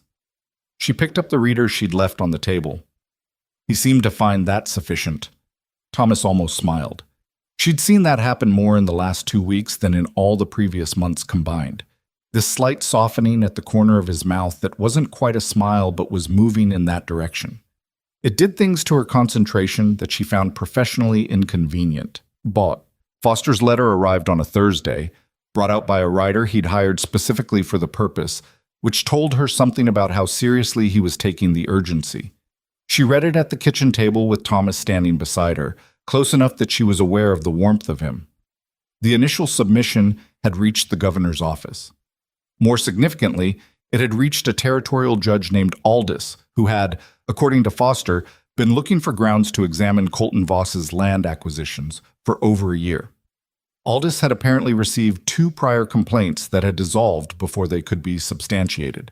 Complainants who had, in both cases, sold their properties and left the territory before testimony could be taken. Judge Aldis requests that the primary witnesses be prepared to travel to Laramie within 3 weeks for a formal proceeding, Foster wrote. He is prepared to issue a temporary injunction against any action on the note held by Voss's holding company pending the outcome. I believe we have sufficient grounds for this. However, I must be direct. Voss will be informed of the injunction simultaneously with its issuance. In the hours between, before the territorial marshal can enforce it, he may act. Prepare accordingly. Amelia set the letter down. 3 weeks, Thomas said. Less, depending on when Aldous moves. She thought through it. Foster is right that Voss will act the moment he knows the injunction is coming. He'll try to do something definitive before it can be enforced, something that changes the facts on the ground in a way a judge can't easily undo. Destroy the evidence, Thomas said, or remove the witnesses. Or both. She looked at him. We need to warn Margaret and the others, today. I'll send Pete to Brimley and Creedy. Boone can look after himself. He's got 2 sons and enough sense to be watchful. Thomas was already moving toward his coat. Ruth Anson is the one I'm worried about. She's alone. She has neighbors, the Pecks. They'll help if asked. I'll send Cal. She nodded. He was already thinking the way she'd been thinking, which happened more often now. The 2 of them arriving at the same conclusions from different angles, not because they'd talked it through first, but because they'd spent enough time in the same problem that their thinking had started to run in similar channels. She wasn't sure when that had happened. It had simply become true. Thomas went to find Pete and Cal. Amelia wrote a careful letter to Foster confirming receipt and asking 2 specific questions about the injunction timeline. She sealed it and set it aside for the morning rider. Then she sat for a moment in the quiet kitchen and let herself feel, briefly, what the letter had made real, that this was actually happening, that the things she'd started building in her first week, from a list of names on a piece of paper at this same table, had grown into something with a judge's name attached to it and a formal proceeding in 3 weeks, and the genuine possibility of an outcome that protected this land and the family on it. She had done that. They had done that. She let herself feel it for 60 seconds, because she'd learned that completely denying yourself the moment was its own kind of waste. Then she picked up her pen and went back to work. Itam. The next week arrived with the particular tension of people who know something is coming and don't know exactly when. Thomas rode his perimeter. Pete slept with a rifle at the bunkhouse door. The children felt it. Children always felt the temperature of a household regardless of how much you tried to manage the information, and responded in the ways particular to each of them. Henry asked quiet questions that he clearly had more of than the ones he voiced. Rose stuck closer to Amelia than she had in weeks, appearing at her elbow with the silent determination of someone who had decided proximity was a form of safety. Charlotte was harder to read. She was going about her lessons and her tasks with a focused efficiency that Amelia recognized because she practiced it herself. On the 9th day after Foster's letter, 2 things happened. The first was that Judge Aldous issued the injunction. Foster sent word by the fastest rider he could find, and the message reached Thomas at noon. The second was that, at approximately the same time, Amelia pieced the timing together afterward, understanding that these 2 things had not been coincidence. A fire started in the dry hay storage at the back of the north barn. Pete caught it fast. The damage was significant, but not catastrophic. 1/3 of the winter storage, the barn itself intact. The animals all out and safe because Pete had been watchful in exactly the way Thomas had told him to be. Cal had a burned hand from beating at the edge of the fire with wet burlap, and Pete's eyebrows were gone on the right side. And Thomas was in the barnyard shouting orders by the time Amelia got there with the children. She pointed Charlotte at the water chain and Rose at the bucket line, and Henry at the task of keeping the frightened horses calm in the far corral, and they did what she pointed them at without argument. The fire was out in 40 minutes. Thomas came to her when it was done, his face dark with smoke and something harder than anger. "Same timing," he said. "The injunction goes out, Voss moves within hours." "He's panicking," she said. "A man who was confident wouldn't move this fast and this recklessly. Setting a fire when you know the territory's attention is on you is not a careful man's decision. He's running out of options, and he knows it." "Yes." She looked at the blackened section of the barn wall. "Which makes him most dangerous right now, not least. Cornered men do things that careful men don't." Thomas looked at her, smoke on his face, jacket singed at the left sleeve, the sound of Pete and Cal cooling down the barn wall with water behind them. I want you and the children inside the house, he said. I know. I mean it, Amelia, from now until this is finished. She looked at him steadily. I heard you. I'll stay close to the house. That's not exactly what Thomas. She held his gaze. I will not lock myself in a room and wait while Colton Voss finishes dismantling everything we've built. I'll stay close. I'll be careful. That's what I'm offering. He held her gaze for a long, tight moment. You are the most... He stopped. Whatever word was coming, he swallowed it. Fine, he said. Close to the house. She went back inside with the children.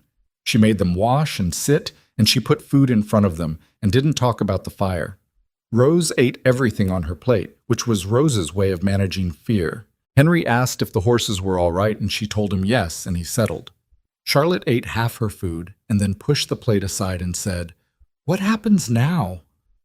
Now we wait for the proceeding, Amelia said, and if Voss does something else before it, then we deal with it. Charlotte looked at her. The same question she'd asked 2 weeks ago, dressed in harder language now. Is it going to be all right? We're still here, Amelia said. Everything he's done has cost him something and cost us something, but we're still here. The witnesses are still here. The evidence is with Foster, and Foster has it with the judge. She made sure Charlotte was actually listening. He's thrown everything he has at us, and the case is still standing. What does that tell you? Charlotte thought about it, that he can't stop it anymore. That's what it tells me, too. The formal proceeding was set for a Tuesday in the third week of February in Laramie before Judge Aldis. The witnesses had confirmed. Foster had prepared.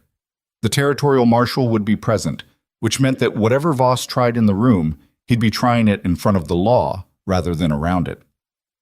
The night before they were to ride in, Amelia was at the kitchen table assembling the final order of the documents when Thomas came in from checking the horses. He stopped in the doorway, looking at her in that way he had. She'd stopped pretending she didn't notice it. You should sleep, he said. I will. I'm almost done. He came and sat across from her. He didn't have papers to look at, or the ledger, or anything else. He just sat. When this is over, he said. She looked up. When this is over and the proceeding is done and it goes the way Foster thinks it will go. He was looking at his hands. I have some things I need to say that I haven't said yet because it felt like the wrong time while everything was burning down around us. The kitchen was very quiet. Outside, the wind that had been building since afternoon pushed against the walls. All right, she said carefully. Not tonight, he said. I don't want to say them while we're still in the middle of it. I want to say them when it's done. He looked up at her. I just wanted you to know they exist. She held his gaze and felt the ground shift in some quiet way underneath the steadiness she was sitting on. I'll be here, she said, which was simpler than what she meant and more than she usually allowed herself, and it seemed to be enough. He nodded once. He got up and said good night and went upstairs, and she sat at the table for a few minutes longer than the papers actually required. The proceeding the next day was not, as it turned out, the clean conclusion she had been imagining. They rode in at first light, Thomas, Amelia, Pete for the ranch, and Cal, and met Foster on the steps of the building where Aldis was holding session. The witnesses had gathered Margaret Brimley, Walt Creedy, Silas Boone, Ruth Anson, 2 others. Their faces had the particular look of people who had made a hard decision and had stopped regretting it. Colton Voss was already inside.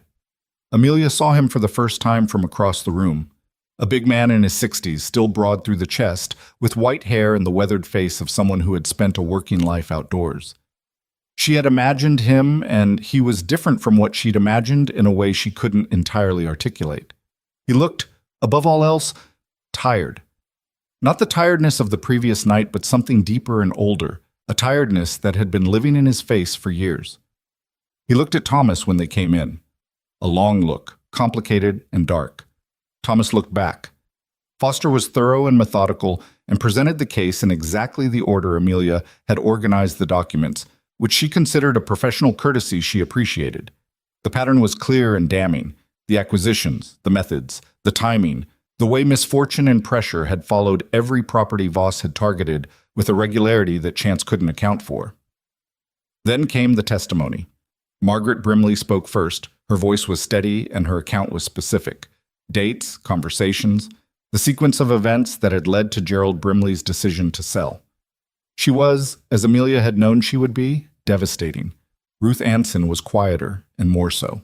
The things that had happened to her and her husband were described in plain language that left no room for reinterpretation. She didn't look at Voss while she spoke. She looked at Aldous. Walt Creedy spoke for 40 minutes and required no preparation because Walt Creedy had been carrying his 20 years of memory around like a prepared case waiting for a courtroom. Then Voss's lawyer made his response, and this was where it got complicated. The lawyer's name was Harwood, and he was good. A man from Cheyenne who had been in rooms like this before and knew exactly which threads to pull. He challenged the documentary evidence on procedural grounds, two of which had merit that made Foster go still, and the way he went still when he was thinking fast. He challenged the chain of ownership on the Caldwell note, producing paperwork that was, if genuine, problematic. The holding company in question, Harwood said smoothly, has no direct connection to Mr. Voss that the claimants can demonstrate. What they have presented is circumstantial association, not legal evidence of ownership. Aldous looked at Foster. Foster looked at Amelia. She had seen this possibility. She had seen it and had been hoping the other evidence would make it secondary, but it wasn't secondary. It was central. If they couldn't prove Voss owned the note, the entire financial fraud argument weakened. She wrote 3 words on a piece of paper and slid it across the table to Foster. Parker. Direct testimony. Foster looked at the paper. He looked at her. Then he looked at Aldous and said, Your Honor, the claimants would like to request a brief recess and the opportunity to call one additional witness. Aldous, whose expression throughout had been the expression of a man who had suspected this situation for a long time, and was gratified to finally have it in front of him, said yes. They had 20 minutes. Amelia went to Walt Creedy and spoke quietly and quickly. And Walt, who had been in this valley for 30 years and knew where everyone had gone when they left, made 2 trips out the side door and came back looking satisfied in the way of a man who has done what he was asked to do. Gerald Brimley walked in 17 minutes later. He was a man who had left because he'd run out of fight, and he knew it, and the knowing was in his face. He looked at his wife across the room, and Margaret looked at him with an expression Amelia couldn't fully read from this distance. Complicated, old, not resolved, and he looked away first. He sat down and told Aldous what he knew about the holding company, because Gerald Brimley had done something that no one else had done before selling and leaving. He had hired a small detective agency in Denver to look into who was buying his note, and the agency had traced it 2 steps further than anyone else had managed. Colton Voss. Direct line. The room changed. Amelia felt it, the way the air shifted when something that had been held at a particular tension released. Harwood was on his feet with objections. Aldous let him speak, and then noted the objections, and overruled 2 of the 3, and the 3rd didn't matter. And then, from the back of the room, a voice said, I need to say something. It was Voss. His lawyer's hand went to his arm immediately, the gesture of a man trying to stop a client from making a catastrophic decision. Voss ignored him. He stood up, and he was looking at Thomas, and what was in his face was not the face of a land baron conducting business. It was the face of a man who had been carrying something for 11 years and had reached, finally, the place where it had become too heavy. Your Honor, he said, I'd like to speak. Aldous looked at him for a moment. Mr. Voss, anything you say here, I know what it means. He was still looking at Thomas. I know exactly what it means. What Colton Voss said next took 11 minutes. Amelia knew the length of it because she was watching the clock on the wall, the way she watched things when she needed her attention on something concrete. He did not confess to the sabotage, not directly. His lawyer would have physically restrained him before that. But he said enough. About Daniel, about the Ridge, about the 11 years he'd spent building a case against Thomas Caldwell in his own mind because the alternative was sitting with a truth that was unbearable. He said that he had known, for a long time, that Thomas was not responsible for what happened on the Ridge, that the horse had been unsteady for weeks before that day, that Daniel had taken a risk that his father had told him not to take, that Voss had decided, in the first terrible days of grief, to put that truth somewhere he didn't have to look at it. And he had put it onto Thomas Caldwell, and he had kept it there. "I know what it cost him," Voss said. "I've known for a while." The room was very quiet. Thomas was sitting very still. His face was doing nothing Amelia could read, which meant it was doing everything he couldn't afford to let out. She put her hand on the table between them, near enough that his could reach it if he chose. He looked down at her hand. Then he put his own next to it, and their fingers didn't quite touch, and they didn't look at each other. Aldous called the recess, and when they reconvened, the room had a different quality. Harwood made his remaining arguments with the decreased conviction of a man who understood the ground had shifted. The testimony stood. The pattern was documented. Gerald Brimley's evidence on the holding company was in the record. The injunction on the note was made permanent pending review. The note's terms were to be investigated by the territorial court for irregularity. Voss's land acquisitions over the previous 5 years were to be formally examined. It was not immediate. It was not a verdict. It was the beginning of a process that would take months and would require sustained attention and would cost money that Thomas would have to find. But the Caldwell Ranch was not being taken on Tuesday. That was what mattered today. Foster was shaking Thomas's hand. Walt Creedy was talking to Ruth Anson with the warmth of people who had been through something together.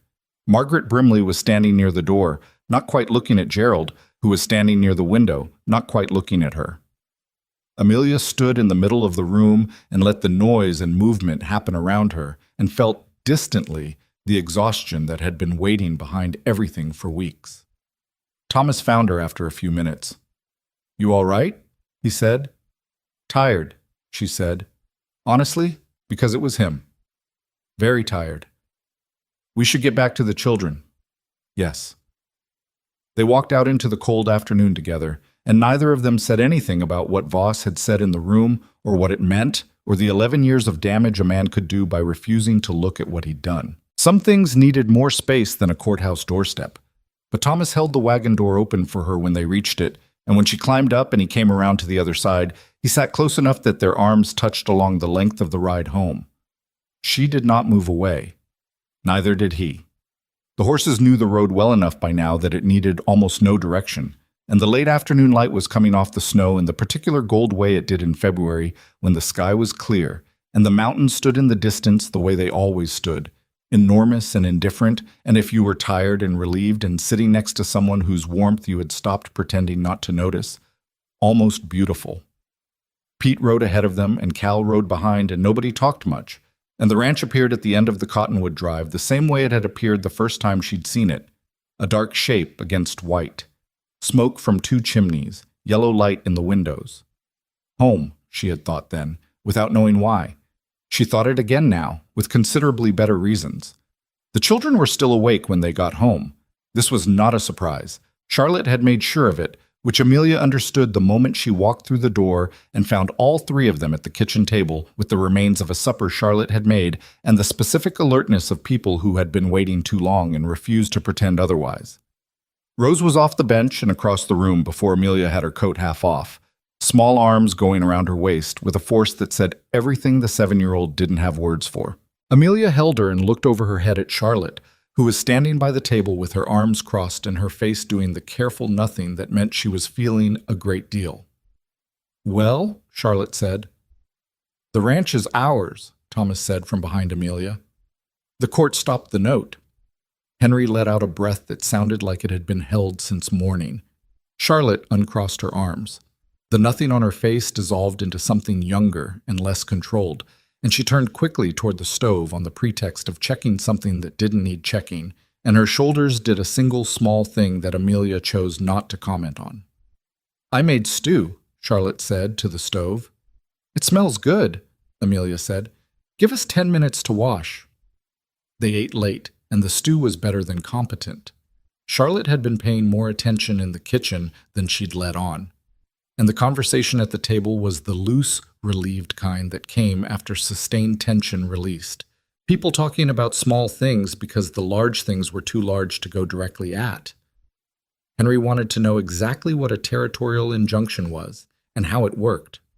Rose wanted to know if the bad man was going to come to the ranch anymore. Thomas told her no, in the even voice he used when he meant something absolutely, and Rose accepted it and asked for more bread.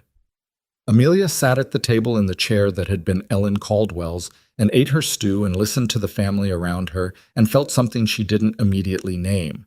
Let it be unnamed for a while, the way you sometimes had to let things be before you could say what they were. Later, after Henry and Rose were in bed, and Charlotte had said goodnight with a brevity that was its own kind of eloquence, Amelia was washing the supper dishes when Thomas came back downstairs.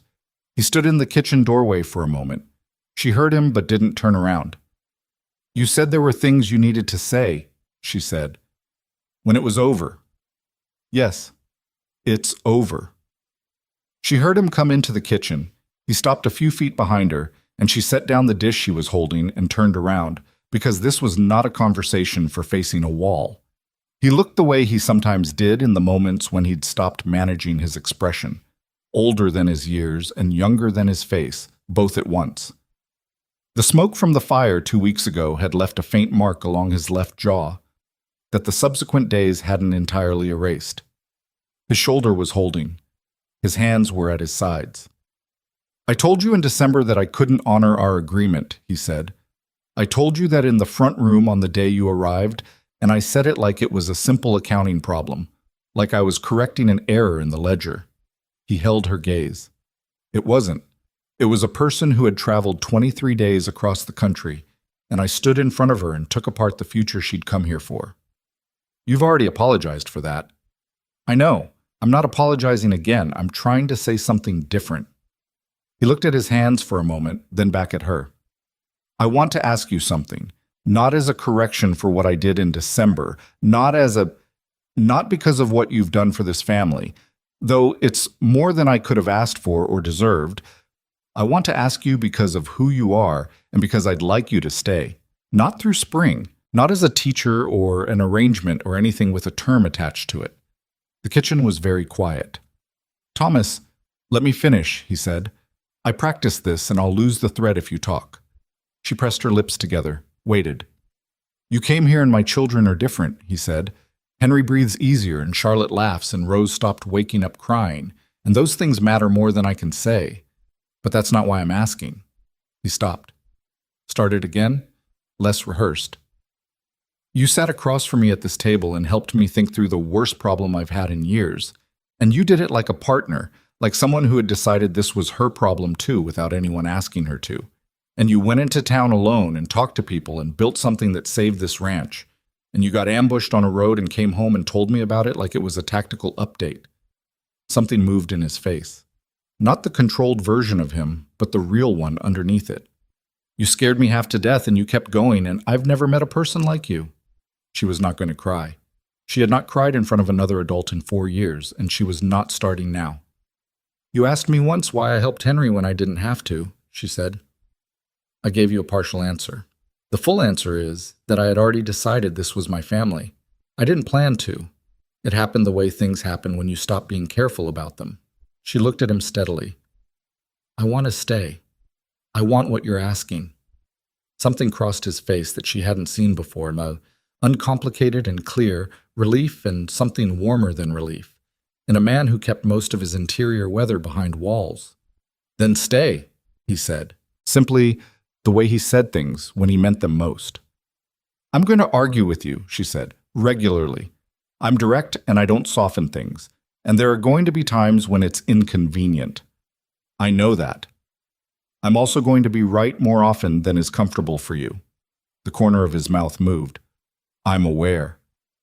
And I cannot—" She stopped, because this one needed to be said plainly, even now, especially now. "I cannot give you more children. That's still true."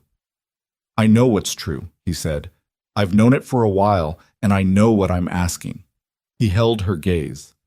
"Amelia, I have 3 children who would walk through fire to keep you here. I have a ranch that's standing because you refuse to let it fall. And I'm a man who has been trying not to say this for 2 months because the timing was always wrong." His voice was rougher now, less managed. "The timing is not wrong anymore." She crossed the kitchen and he met her halfway, which was probably the most precise metaphor available for the two of them, and she would have laughed at it if her throat weren't doing the inconvenient thing it was doing.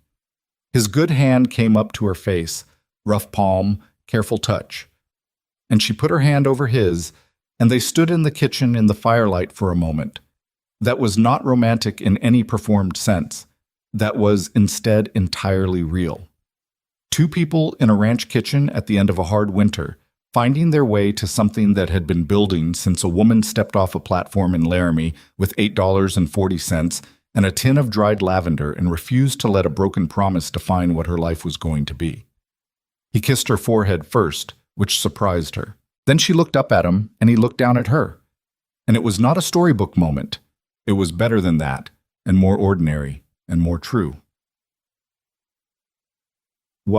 Spring came to the valley in the slow, reluctant way of Wyoming springs, the snow withdrawing by inches over weeks rather than all at once, the ground reappearing in patches that grew and merged, until one morning the yard was mud instead of ice, and the cottonwoods along the drive had the faint green haze of coming leaves. The territorial court's examination of Voss's land acquisitions took 4 months and ended with findings that required him to return 2 properties to their original owners at assessed value, a process that cost him considerably more than money. His influence in the valley didn't collapse overnight. These things never do. But it contracted the way the influence of men who have relied on fear always contracts when the fear stops being reliable. People who had been careful about what they said in his presence stopped being careful. The bank moved Mercer out of his role by summer, quietly, in the way institutions managed their mistakes. Foster wrote to say that 2 of the families who had left the territory had been contacted about potential restitution claims. Gerald Brimley came back to Laramie in April, and whatever happened between him and Margaret was their own business. But Amelia saw them walking together on the main street in May, and Margaret's posture was different, less compressed, more her own. Colton Voss himself was a more complicated ending than the story perhaps deserved, which was how Amelia had come to understand most endings worked. He was not imprisoned. He was not ruined in any total sense. He was diminished, and he was old, and he was a man who had finally said out loud the thing he'd been carrying for 11 years, which seemed to have cost him something, and possibly freed him of something in the same moment. She had no particular compassion to spare for him, but she also understood, in the way she'd come to understand things that resisted simple feeling, that he was not a villain in the uncomplicated sense of the word. He was a man who had made a choice in grief, to look away from what was true and toward what was bearable, and had spent a decade paying for it by expanding the damage outward to everyone around him. She thought about that more than once, about the particular destruction that came from refusing to sit with what you'd done, about how much easier it was to find someone to blame than to find a way to carry your own weight.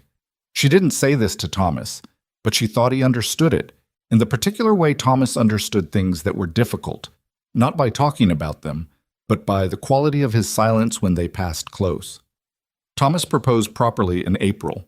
He'd planned something, she could tell, had been building toward it for a few days in the slightly distracted way of a man with something on his mind.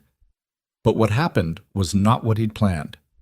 They were in the south pasture, checking fence, the new grass coming up under the horse's feet, and he stopped his horse and looked at her in the clear afternoon light and said, "Will you marry me?"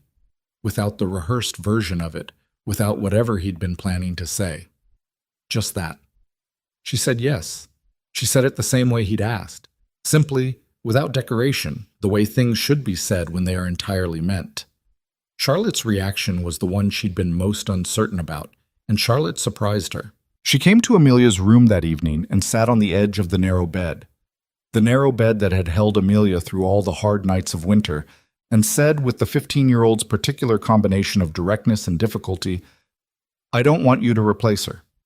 "I know," Amelia said. She's still my mother." "She always will be." Amelia sat next to her. "I'm not trying to be what she was. I couldn't be, and I wouldn't try. What I can be is what I am." She looked at the girl beside her, this sharp, intelligent, loving person who had been holding so much together for so long, which, as it turns out, seems to be something you can use. Charlotte was quiet for a moment. Then, "The poetry book, the ones she marked." We'll keep going around them as long as you want. Charlotte nodded. She sat there for another minute, not saying anything, and Amelia sat with her and let the quiet be what it was. Not empty, not resolved, just honest. The way most real things were. They were married in June, in Laramie, with Walt Creedy and Margaret Brimley as witnesses, and the 3 children in the front row, and Foster shaking Thomas's hand afterward with the warmth of a man who had been part of something and knew it. Henry wore a jacket that was slightly too big for him, which was an act of optimism on Amelia's part, because he'd been slowly filling out since February, and she'd bought the jacket for where he was going rather than where he was. His lungs were better, not cured, nothing as clean as that, but managed, understood, tended. He still did the steam treatment most mornings. He'd started helping Pete with the lighter cattle work on good days. He had the look, now, of a boy who was going to be all right, which was not a small thing to give someone. Rose wore her best dress and held a small bunch of early wildflowers that she'd picked herself from the south field, and she stood beside Amelia with a gravity that was all her own, and when it was done, she took Amelia's hand and held it, the way children held things they'd decided belonged to them. Amelia held it back. There is something that stories about women who come from elsewhere to find a home rarely say plainly enough, and it is this: the belonging is not given. It is not a condition of arrival. It is not granted by the ceremony or the paperwork or the moment when someone calls you family. It is built. It is built in the mornings when you get up and do the work, even when you're tired. It is built in the conversations that don't go smoothly, in the arguments that end in understanding rather than victory, in the 100 small choices to stay present in a life that is not what you planned and is, in the particular way of real things, better and harder than anything you planned could have been. Amelia had arrived in Wyoming with the idea that she was accepting a diminished version of what a life could be. She had told herself she was being practical, which was true. She had not allowed herself to want what she actually wanted, which was not practical. It was just human, the fundamental ache of a person who has spent too long making do and has started to believe that making do is all there is. She had been wrong about that, not because everything turned out simply. It didn't. The ranch still had lean years, Henry still had bad winters. Charlotte left for school in Cheyenne 2 years later, and the leaving was hard on all of them, which was exactly how Charlotte had predicted it would be, and exactly how it needed to be. Thomas remained a man more comfortable with doing than saying, and there were months when Amelia wanted him to say things he couldn't locate the words for, and she learned to read the other language he used instead. The wood he split for her fire before she asked, the way he watched her across a room when he thought she wasn't looking, the fact that he had never once in all the years of their life together made her feel that what she could not give him was anything close to what mattered. She had thought, on the train coming west, that she was traveling toward a life. She had not known she was traveling toward a family. The difference between those two things was larger than a continent. On a morning in the 2nd October of their marriage, Amelia sat at the kitchen table with Henry doing his lessons and Rose drawing her houses, still lopsided, still patient, increasingly elaborate, and the autumn light came through the window the way autumn light did in Wyoming, clean and slanted, making everything it touched look considered. Thomas came in from the barn with cold on his jacket and poured coffee and stood at the window for a moment, looking out at the land. He looked at her over his shoulder. She looked back at him. Neither of them said anything because there was nothing that needed saying, and they both knew it, and that itself was something. This ordinary morning, this kitchen, these children at the table, this man at the window, this life that had been built from a broken promise and a refusal to be defined by it. Outside, the cottonwoods along the drive had gone gold. The mountains stood in the distance, the way they always stood. The ranch was theirs.